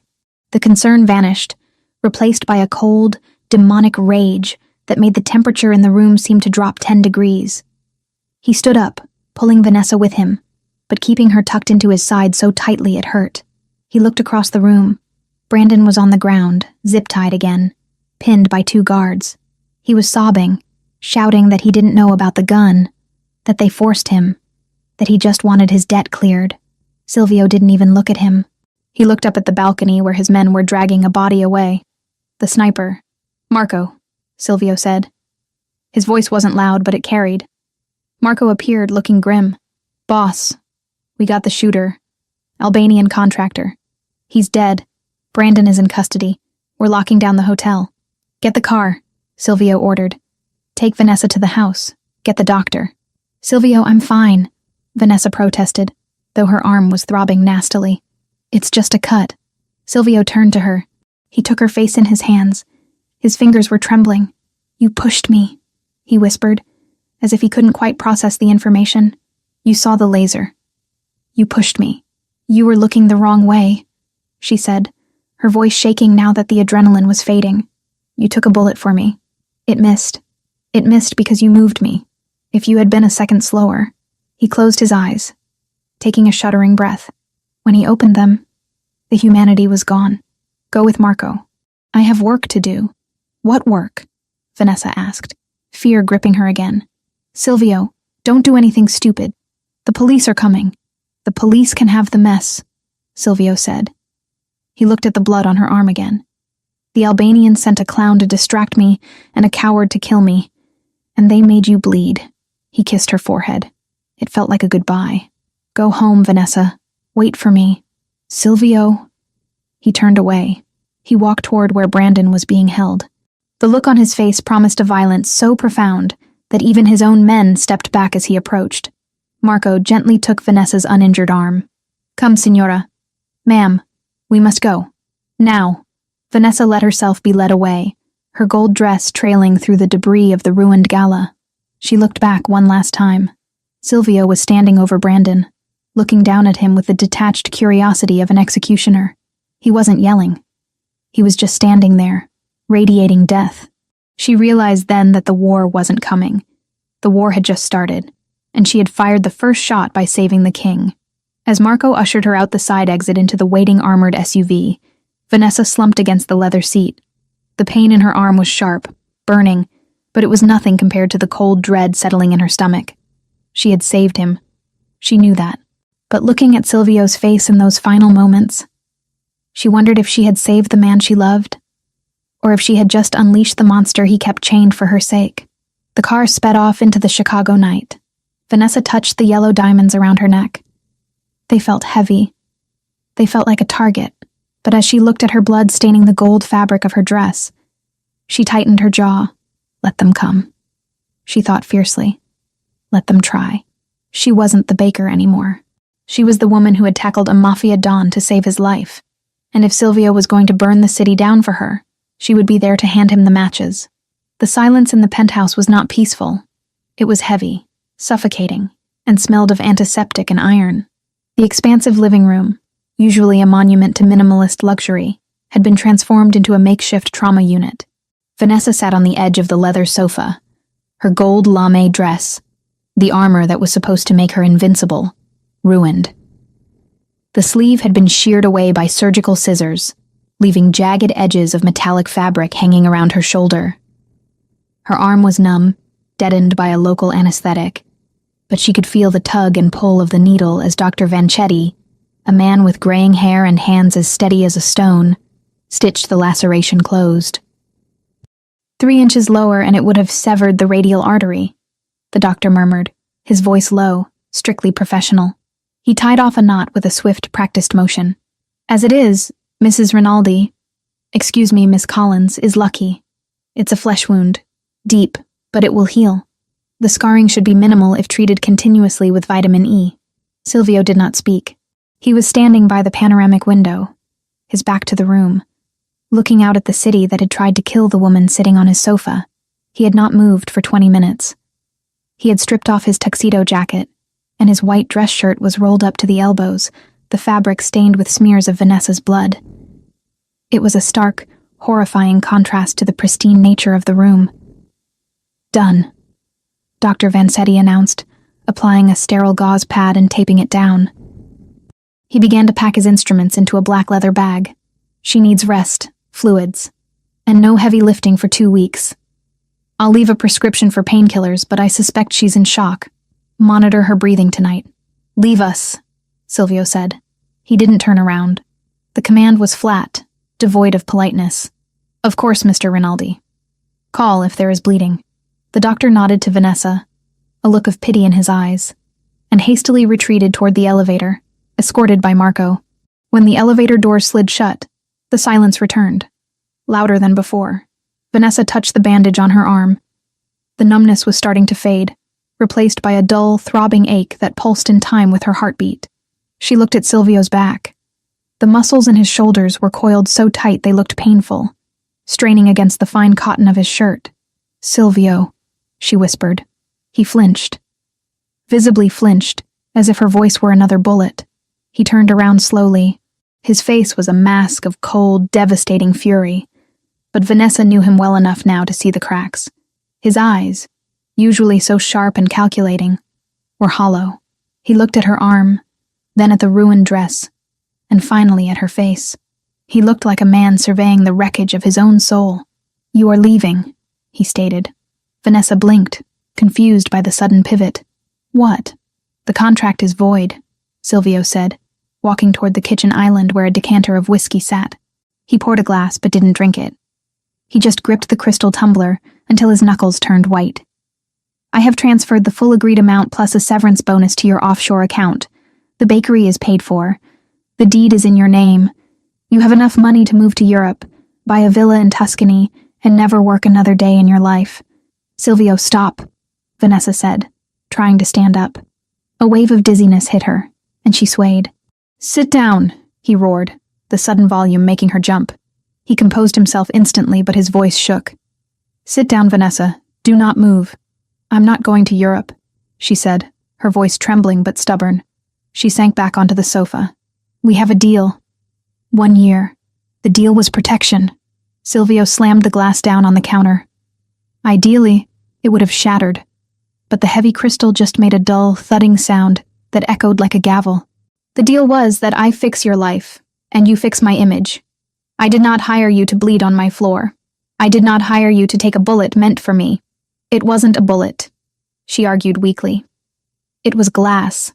It was an assassination attempt. He crossed the room in 3 long strides, stopping in front of her, towering over her. He looked terrified. You pushed me. You saw the laser and you pushed me. Do you have any idea how stupid that was? You are a civilian. You are a baker. You run when bullets fly. You do not throw yourself in front of a man who deserves to die 1,000 times over. I didn't think, Vanessa admitted, looking up at him. Tears pricked her eyes, not from pain, but from the overwhelming intensity of his fear. I just saw the dot. I knew I couldn't let them hurt you. Why? He demanded, dropping to his knees in front of her. He didn't touch her. He kept his hands hovering, as if afraid he would break her further. Why would you do that? For a bakery? For money? No, Vanessa whispered. She reached out with her good hand and touched his face. His skin was cold, his jaw rough with evening stubble. You know why, Silvio? I told you at the gala. I didn't do it for the contract. I did it because I choose you. I choose the monster. Silvio closed his eyes, leaning his face into her palm. He let out a shuddering breath that sounded like a sob trapped in his chest. You are a fool. A beautiful, reckless fool. I cannot protect you, Vanessa. I thought I could. I built this fortress. I hired the army. And still, they touched you. My arrogance almost got you killed. But I'm alive, she said firmly. And you're alive. That's what matters. We're still here. He opened his eyes. The brown irises were almost black, swirling with a darkness she had never seen before. It wasn't fear anymore. It was resolution. Yes, he said softly. We are here, but they are still out there. He stood up, pulling away from her touch. The moment of vulnerability vanished, replaced by the icy armor of the boss. He walked to the hallway closet and pulled out a fresh black coat. He checked the magazine of his pistol, the metallic click-clack of the slide sounding obscene in the quiet room. Where are you going? Vanessa asked, panic rising in her chest. She pushed herself up, ignoring the dizziness. Silvio, the police are all over the city. You can't go out there. The police are busy processing the crime scene at the hotel, Silvio said calmly. He holstered the weapon. And Brandon is in a holding cell at the precinct. But the Albanians are waiting to see if they succeeded. Silvio, please, she begged, moving toward him. Her legs felt heavy. Don't go. Stay here. Let the police handle it. The police collect evidence, Vanessa. I collect debts. He stopped at the door and turned to her. His expression was unreadable, a mixture of love and lethal intent. Marco is outside the door. He has orders to let no one in, not even God himself. You will take the pills the doctor left. You will sleep, and when you wake up, the world will be clean. Silvio, she cried out as he opened the door. He paused. I love you, Vanessa. That is why I have to finish this. The door clicked shut. The lock engaged with a heavy thud. Vanessa was alone in the glass cage, the scent of her own blood still lingering in the air. The warehouse district on the south side of Chicago was a graveyard of industry. Rusted skeletons of old factories loomed against the night sky, their broken windows like hollow eyes staring out at the river. The wind howled through the alleyways, carrying the smell of rot and gasoline. Inside Warehouse 4B, the atmosphere was frozen. A single industrial light hung from the ceiling, casting a harsh, yellow cone of light onto the concrete floor. In the center of the light, kneeling on the damp ground, was Brandon. He was still wearing the waiter's uniform from the gala, though it was now torn and stained with sweat and grime. His hands were zip-tied behind his back. His face was swollen, a map of bruises from where security had subdued him.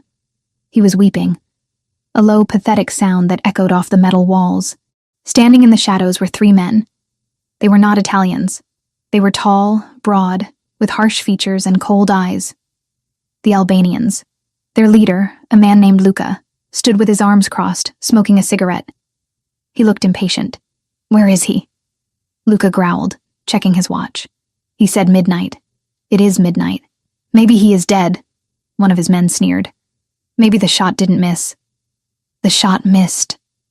A voice echoed from the darkness of the main bay door. The Albanians spun around, hands going to their jackets. Silvio Rinaldi stepped into the light. He was alone. He walked with a casual, terrifying confidence, his hands open at his sides. He didn't look like a man who had almost been assassinated 3 hours ago.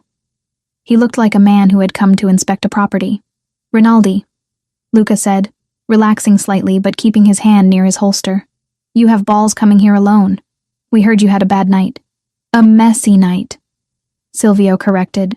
He stopped 10 feet away from them, ignoring Brandon entirely. You broke the rules, Luca. We had a truce.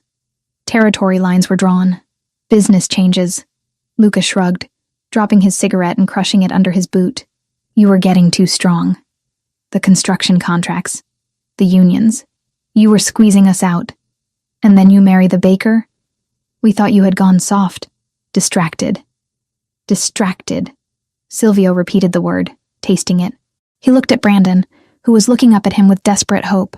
Mr. Rinaldi, Brandon choked out. Tell them I did what they asked. I made the scene. I screamed. You promised. They promised if I did it, my debt was cleared. Silvio looked down at the man who had tormented Vanessa for years. The man who had called her fat, who had stolen her money, who had tried to rob her sanctuary. You see, Silvio said to Luca, his voice conversational. This is where I am confused.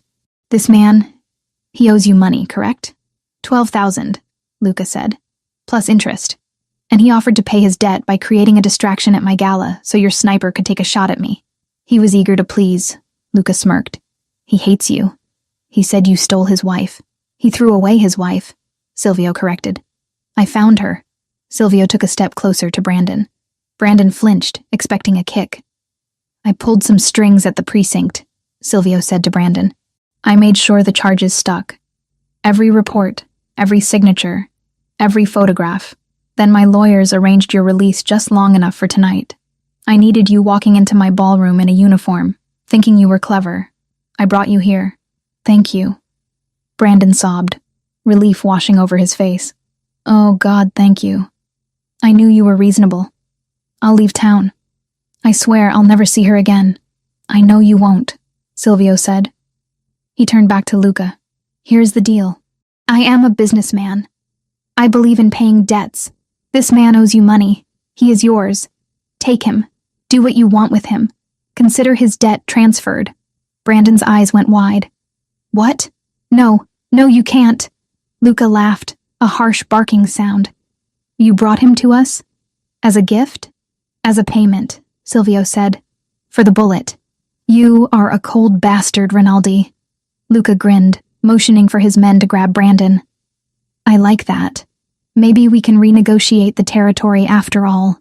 You give us the docks. We forget this happened.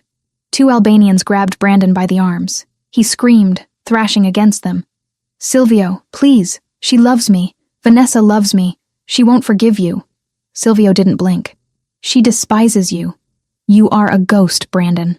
As the men dragged Brandon toward the back exit, Luca stepped forward, extending a hand. So, we are good? No more war? Silvio looked at the extended hand. Then he looked at Luca's eyes. You misunderstand, Silvio said softly. What? I gave you Brandon because he is trash, and trash belongs in the dump, Silvio said. He unbuttoned his coat. But you fired a weapon into a room where my wife was standing. You made her bleed. Luca's smile faltered. He saw the shift in Silvio's eyes, the total absence of humanity. He reached for his gun. He was too slow. Silvio drew his weapon with a speed that blurred in the yellow light. Bang, bang. 2 shots. Center mass. Luca crumpled backward, a look of shock frozen on his face. The 2 men holding Brandon dropped him and reached for their weapons. Silvio didn't seek cover. He walked forward, firing with rhythmic precision. Bang. The man on the left fell.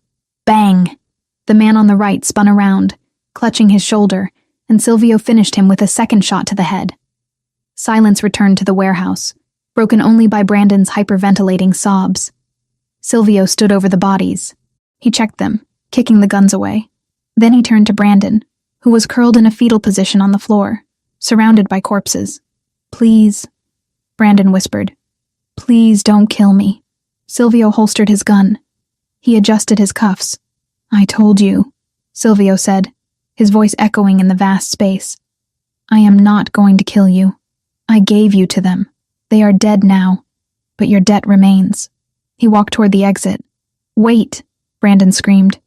You can't leave me here. The police. The bodies. They'll think I did it. I'm the only one alive. Silvio paused at the door. He didn't look back. Exactly, Silvio said. The police will find a drug deal gone wrong. 3 dead Albanian mobsters. And 1 man holding the bag, with his fingerprints all over the scene, and a motive a mile wide. You won't go to jail for robbery, Brandon. You're going to prison for triple homicide. You'll never see daylight again. Silvio, Brandon screamed, his voice cracking into madness. Silvio. Silvio walked out into the cold Chicago night. He took out his phone and dialed a number. Detective, Silvio said calmly. I have an anonymous tip about a shooting at the old shipyard warehouse. Yes, it sounds like a gang dispute. You might want to hurry. He hung up. He tossed the burner phone into the river. He looked at his hands. There was no blood on them, but he could feel the weight of the souls he had just dispatched. He didn't care about the Albanians. He didn't care about Brandon. He only cared about the drop of blood on the gold dress. He got into his car. Home, he told the driver. The sun was rising over Lake Michigan, painting the sky in bruises of purple and orange. The light filtered through the sheer curtains of the guest bedroom. No, her bedroom. Vanessa woke up slowly. The first thing she felt was the throbbing in her arm. The second was a wave of nausea so potent it made the room spin. She bolted upright, ignoring the pain in her arm, and scrambled to the ensuite bathroom. She barely made it to the toilet before her stomach emptied itself. She knelt there on the cold tiles, shivering, heaving until there was nothing left. She flushed the toilet and slumped back against the wall, wiping her mouth with a trembling hand. Flu, she whispered to herself. It's just the flu, or shock. But deep down, in a quiet, instinctual part of her brain, she knew it wasn't the flu. She counted the days in her head. She was late, 2 weeks late. With everything happening, the contract, the fire, the gala, she hadn't even noticed. Vanessa, Silvio's voice came from the bedroom. It was rough, tired. In here, she croaked. Silvio appeared in the doorway. He had showered. His hair was damp, and he was wearing gray sweatpants and a white t-shirt. He looked human, vulnerable. He saw her on the floor and was at her side in an instant. Are you sick? Is it the wound? Is it an infection? He reached for her forehead, his hand cool against her skin. I'm okay, she said, leaning into his touch. Just my stomach. Nerves, I think. Silvio helped her stand up. He led her back to the bed, tucking her in against the pillows. He sat on the edge of the mattress, taking her hand. The one with the ring. Is it done? Vanessa asked, searching his face. Silvio nodded. It is done. The Albanians will not bother us again. Their organization has been dismantled. And Brandon? She asked. It was a whisper. Brandon is with the police, Silvio said. He didn't smile, but there was a grim satisfaction in his eyes. He was found at the scene of a very violent crime. He will be spending the rest of his life in maximum security. He can never hurt you again. Vanessa let out a breath she felt like she had been holding for years. The boogeyman was gone. And you? She asked. Are you okay? Silvio looked down at their joined hands. I am a man who kills, Vanessa. I made peace with that a long time ago. But last night I killed because they hurt you. And that felt different. It felt righteous. He looked up at her, his dark eyes vulnerable. Can you live with that? Can you live with a man who has blood on his hands, as long as it is not yours? Vanessa looked at him. She saw the exhaustion, the fear of rejection, the desperate love he was trying to hide. She thought about the nausea in her stomach. She thought about the baby that might be growing inside her, a child made of light and shadow. She reached out and traced the line of his jaw. I told you, Silvio, she said softly.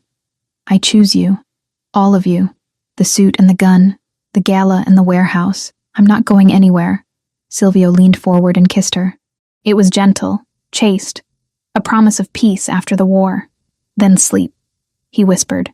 We have a life to build. And I have a feeling it is going to be a long one. Vanessa closed her eyes, the morning sickness fading into a dull background noise. She was safe. She was loved. And for the first time in her life, she was exactly where she belonged. 8 months had passed since the night the warehouse floor was stained with retribution, but the Chicago skyline remained the same, a jagged range of steel and glass piercing the autumn sky. What had changed, however, was everything else. Sweet Haven had reopened, scarred but standing, with a temporary kitchen built inside a leased storefront while a new warehouse rose from ash. Vanessa's grandmother had cried when Vanessa placed the first warm loaf into her hands again, proof that their legacy hadn't been burned out of the world. Jerry still drove the deliveries on Tuesdays, stubbornly refusing to quit. Silvio had quietly paid his lost wages and made sure Jerry's children would never go without. Vanessa stood in the center of the bridal suite at the Rinaldi estate, a sprawling mansion on the shores of Lake Michigan that made Silvio's penthouse look like a bachelor pad. She stared at her reflection in the gilded trifold mirror, one hand resting protectively on the swell of her stomach. At 8.5 months pregnant, she felt less like a bride and more like a planet in orbit. But the woman staring back at her was unrecognizable from the terrified baker who had worn a burgundy dress to a blind date nearly a year ago. This woman was substantial. She was radiant. She was formidable. Hold stillness, or I'm going to stick you with this pin, Jessica warned, kneeling on the floor surrounded by layers of ivory silk. I can't help it. Vanessa laughed, a rich, throaty sound. He's kicking again. I think he knows today is a big day. He wants to walk down the aisle himself. He can wait. Jessica muttered around a mouthful of pins. She stood up, smoothing the skirt of the custom gown. There. Perfect. Look at you. Vanessa looked. The dress was a masterpiece of engineering and art, designed specifically to accommodate her heavily pregnant form without hiding it. It wasn't a tent. It was a celebration. The bodice was encrusted with thousands of tiny pearls that transitioned into a flowing silk skirt that draped over her bump like water over a stone. The neckline was deep, framing the yellow diamond necklace, the collar, as Silvio called it, that she hadn't taken off since the gala. It fits, Vanessa whispered. Of course it fits, Jessica said, stepping back to admire her handiwork. It was made for you. Just like this life. Jessica walked over to the side table and poured 2 glasses of sparkling cider. She handed one to Vanessa. To the CEO of Sweet Haven Enterprises. Vanessa took the glass, shaking her head. I still can't believe we opened the 3rd location last week. The numbers from the franchise in the Loop are insane, Jess. You're a genius manager. I just organized what you built, Jessica corrected, her eyes shining with genuine pride. You created the recipes. You created the soul of the place. I just make sure the trucks run on time, and the money gets counted. Speaking of trucks, did you see the new delivery fleet? The logo looks amazing. I saw them. Vanessa smiled. Silvio insisted on armoring them, didn't he? The suspension looks heavy. He says it's for potholes. Jessica smirked. But we both know those croissant vans could survive a tactical strike. He doesn't take chances with you or your business anymore. No, Vanessa agreed softly, rubbing her thumb over the condensation on the glass. He doesn't. The door to the suite opened without a knock.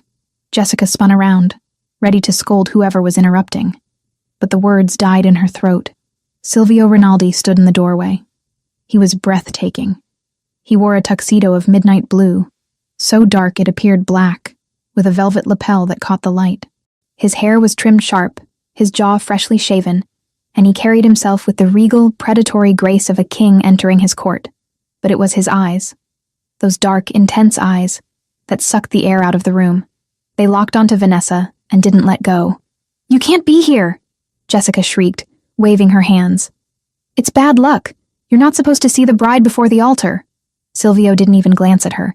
He walked into the room, his gaze fixed on Vanessa, as if she were the only source of gravity in the universe.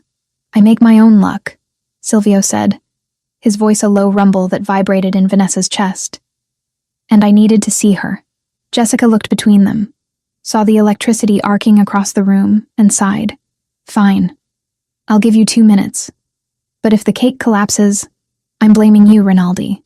She grabbed the bottle of cider and slipped out the door, closing it softly. Silvio stopped a foot away from Vanessa. He didn't touch her immediately. He just looked.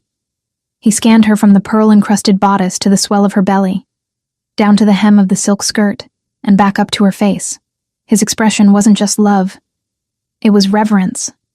It was the look of a man witnessing a miracle. Vanessa, he breathed. Hi, she whispered, suddenly shy under the intensity of his inspection. Do I look okay? I feel huge. You look... Silvio struggled for the word, shaking his head. He closed the distance and fell to his knees. Vanessa gasped as the most feared man in Chicago, the boss who controlled the docks and the unions, knelt on the floor in his custom tuxedo, disregarding the pristine fabric.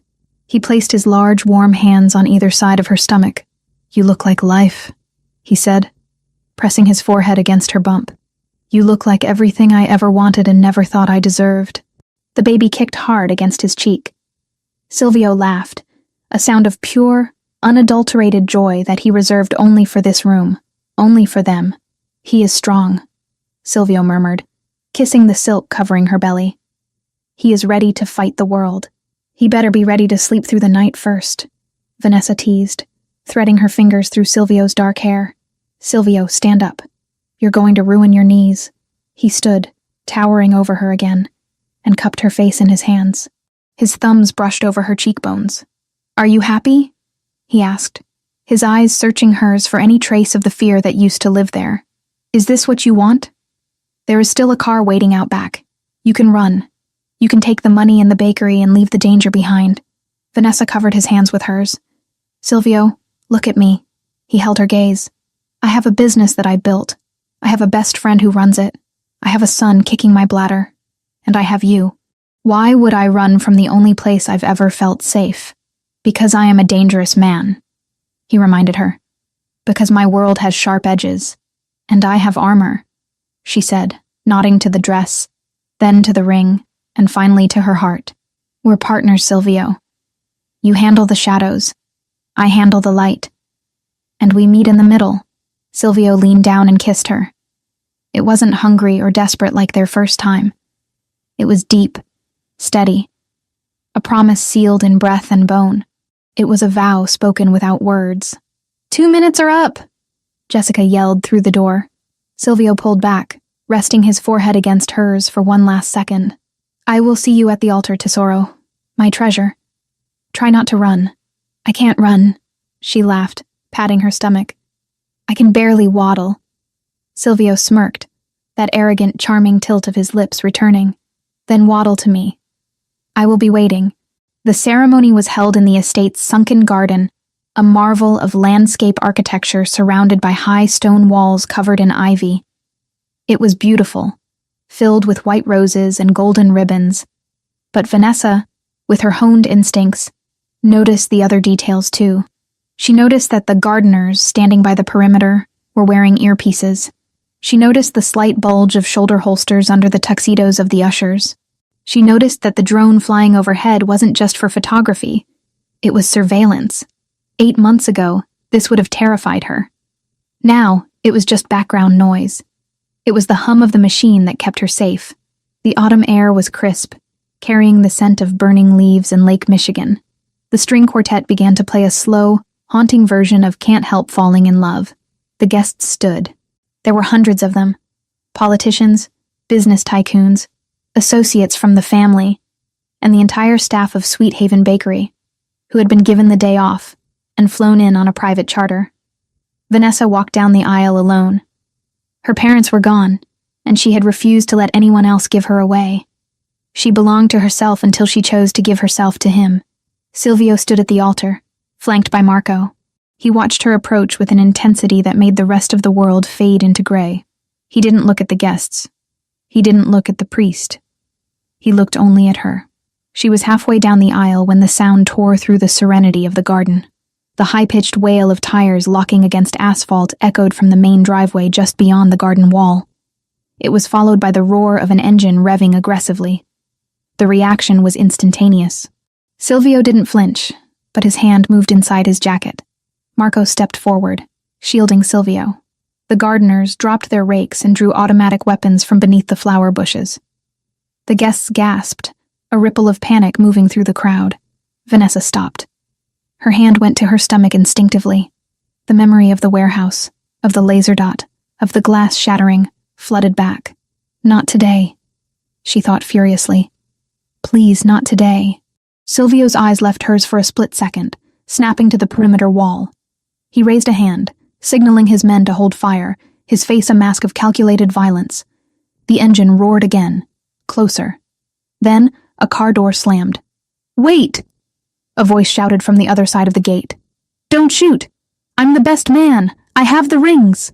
The tension in the garden snapped like a rubber band, but not into violence, into confusion. Marco tapped his earpiece, listening to a report from the gate guards.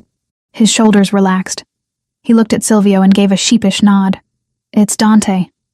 Marco whispered loud enough for the front row to hear. His car broke down on the highway. He borrowed a delivery scooter to get the rings here, then hitched a ride with the caterer's late van. He told the driver to floor it. Silvio let out a breath, his hand coming out of his jacket empty. He looked at Vanessa. She stood frozen in the middle of the aisle. Then, she started to laugh. It started as a giggle and bubbled up into a full, belly-shaking laugh that relieved the pressure in the air. It's okay, Vanessa called out to the terrified guests. It's just the rings. Nobody is dying today. The gate burst open, and Dante, Silvio's youngest cousin, ran in, disheveled, holding a velvet pillow. I'm here. Don't kill me, boss. Silvio shook his head, a wry smile touching his lips. He stepped down from the altar, ignoring protocol again, and walked to where Vanessa stood. Are you okay? He asked, taking her hands. I'm fine, she said, wiping a tear of laughter from her eye. Just never a dull moment with you, is there? Never, he promised. Shall we finish this before anyone else decides to crash the gates? Please. They walked the rest of the way together. The vows were short. They didn't need flowery poetry. They had already proven their devotion in blood and ink. I, Silvio, take you, Vanessa, to be my wife, to protect you when the world burns, to honor you when the silence falls, to love you until my last breath leaves my body. I, Vanessa, take you, Silvio, to be my husband, to stand with you in the shadows, to be your anchor in the storm, to love you and the family we are building forever. When Silvio slid the simple gold band onto her finger, next to the massive diamond, Vanessa felt a sense of completion so profound it made her lightheaded. By the power vested in me, the priest said, looking slightly relieved that no shootout had occurred, I pronounce you husband and wife. You may kiss the bride. Silvio didn't wait. He pulled her close, mindful of the baby, and kissed her with a passion that made the guests cheer. It was a kiss of victory. They had won. The ex was gone. The rivals were dead. The empire was secure. The reception was a blur of golden light, jazz music, and enough food to feed an army. The ballroom of the estate was decorated with thousands of candles, casting a warm glow over the revelry. Vanessa sat at the head table, her feet throbbing but her heart full. She watched Jessica dancing with Marco, laughing as the stoic bodyguard tried to keep up with her energy. She watched her bakery staff eating lobster and drinking champagne, treated like royalty. You look tired, Silvio murmured, leaning close to her. His hand rested on the back of her chair, his fingers idly playing with the stray curls at the nape of her neck. Happy tired, she corrected. My feet are plotting a mutiny, though. We can leave, he offered immediately. I can clear the room in 5 minutes. And miss the cake? Vanessa pointed to the massive 5-tier confection in the center of the room, a creation from her own bakery, designed by her top pastry chef. Absolutely not. I need to see if the buttercream held up. Always the baker, Silvio chuckled, kissing her temple. Come, dance with me. 1 song, then we cut the cake. He helped her up. She felt heavy, her center of gravity shifted, but Silvio held her as if she were weightless. They moved to the dance floor. The band slowed the tempo, playing a soft, instrumental jazz ballad. Silvio pulled her close, leaving space for the baby between them. They swayed gently. You did it, Vanessa whispered against his lapel. You gave me the fairy tale. A slightly twisted, dark Mafia fairy tale, but a fairy tale nonetheless. You wrote the story, Vanessa, he said seriously. I just provided the setting. You are the one who turned a contract into a life. I love you, Silvio. I worship you, Vanessa. She closed her eyes, resting her head on his shoulder, letting the music wash over her. She felt the baby shift again, a low, deep pressure. Then, she felt something else. A sharp, distinct pop low in her abdomen, followed immediately by a gush of warmth. Vanessa stopped moving. Her eyes snapped open. Silvio, she said, her voice strangled. He stopped instantly. What is it? Are you in pain? The cake, she said, looking down at the puddle of clear fluid rapidly expanding on the marble floor beneath her gold dress. We're going to have to skip the cake. Silvio followed her gaze. He stared at the water. For a second, the ruthless Mafia boss looked completely, utterly panicked. Is that my water? Vanessa confirmed, gripping his lapel tighter as a contraction hit her. Not a practice one, but a real, tightening cramp that stole her breath. It's time. The transformation in Silvio was instantaneous. The panic vanished, replaced by tactical command mode. Marco! He roared over the music. The music cut out. The room went silent. Get the car. Call the hospital. Tell Dr. Vanzetti to prep the delivery suite. Silvio barked orders as he scooped Vanessa up into his arms. Silvio, I can walk, she protested, though another contraction made her wince. You are in labor. You do not walk, he stated, striding toward the exit. Out of my way! Move! The guests parted like the Red Sea. Jessica came running up, her face pale. Is it the baby? It's the baby! Vanessa called out over Silvio's shoulder, actually laughing despite the pain. Jess! Save me a slice of cake! Go! Go! Jessica shouted, clapping her hands. Silvio carried her out of the ballroom, down the grand steps, and into the waiting limousine that Marco had already pulled up. He settled her in the back seat, shouting at the driver to drive. As the car sped away, leaving the party behind, Vanessa gripped Silvio's hand. The pain was intensifying, coming in waves. "Breathe," Silvio coached, looking more stressed than he had during the shootout. In and out, just like the class. "You hated the class," she panted. "I hated the pillows," he corrected, wiping sweat from her forehead with his silk handkerchief. The breathing was logical. "You are doing great, Tesoro. My treasure. We will be there in 10 minutes. Silvio," she gasped as the contraction peaked. "If I break your hand, I'm sorry." "Break it," he offered, offering his other hand too. "Break whatever you need. Just bring our son to me." The labor was long. It was messy. It was agonizing. It was nothing like the movies. For 6 hours, Vanessa fought. She sweated, she cursed, she cried. And through every second of it, Silvio was there. He didn't leave the room. He didn't look away. He held her hand. He fed her ice chips. He let her scream into his shoulder. He was her anchor in the storm of biology that was taking over her body. When the final moment came, when the doctor said it was time to push, Silvio was right beside her head, whispering encouragement in Italian, his voice thick with emotion. "You are a warrior," he told her. "You are the strongest thing on this earth. One more, Vanessa. Just one more." With a final guttural cry that ripped from her throat, Vanessa gave everything she had left. And then, the sound changed. A thin, high-pitched wail filled the room. Vanessa collapsed back onto the pillows, sobbing with exhaustion. Is he okay?" "He is perfect," the doctor announced. Silvio watched as the nurses cleaned the infant. Tears were streaming down his face, unashamedly. He looked at the bloody, squalling bundle as if it were the Holy Grail. The nurse wrapped the baby in a blanket and handed him to Vanessa. She looked down. He was tiny, red-faced, and furious at the world. He had a tuft of black hair, and when he blinked his eyes open for a second, she saw they were dark. Dark like obsidian. Dark like his father's. "Hi," she whispered, touching his tiny fist. "Hi, little one." Silvio leaned over the bed, his presence encompassing them both. He reached out a trembling finger and stroked the baby's cheek. The baby turned his head toward the touch.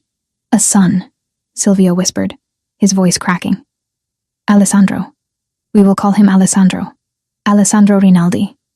Vanessa tested the name. It sounded strong. It sounded like a legacy. "I like it." Silvio kissed her, tasting of salt and joy. "Thank you. Thank you for this life. Thank you for him." 3 days later, Vanessa stood on the balcony of the penthouse. The same balcony where she had once stood in a silk robe, terrified of the future. The city of Chicago lay spread out below them, a grid of lights twinkling in the twilight. She held Alessandro in her arms. He was sleeping, wrapped in a blanket knitted by Jessica. Silvio came up behind her, wrapping his arms around her waist, careful of her healing body. He rested his chin on her shoulder, looking down at his son. "He is sleeping?" Silvio asked softly. "For now."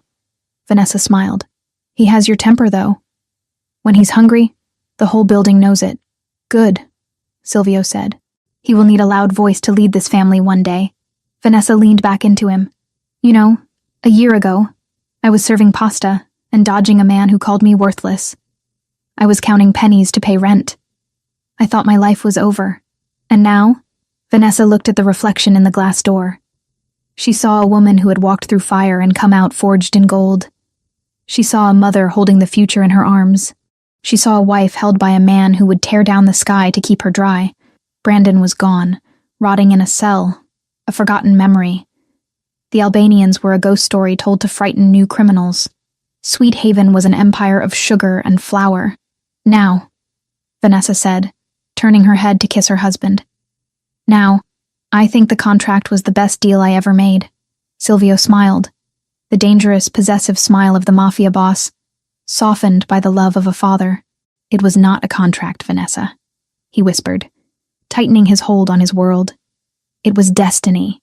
Below them, the city moved on, unaware of the kings and queens watching from above. But in the penthouse, surrounded by glass and steel and love, the Rinaldi family had finally, truly, Come home.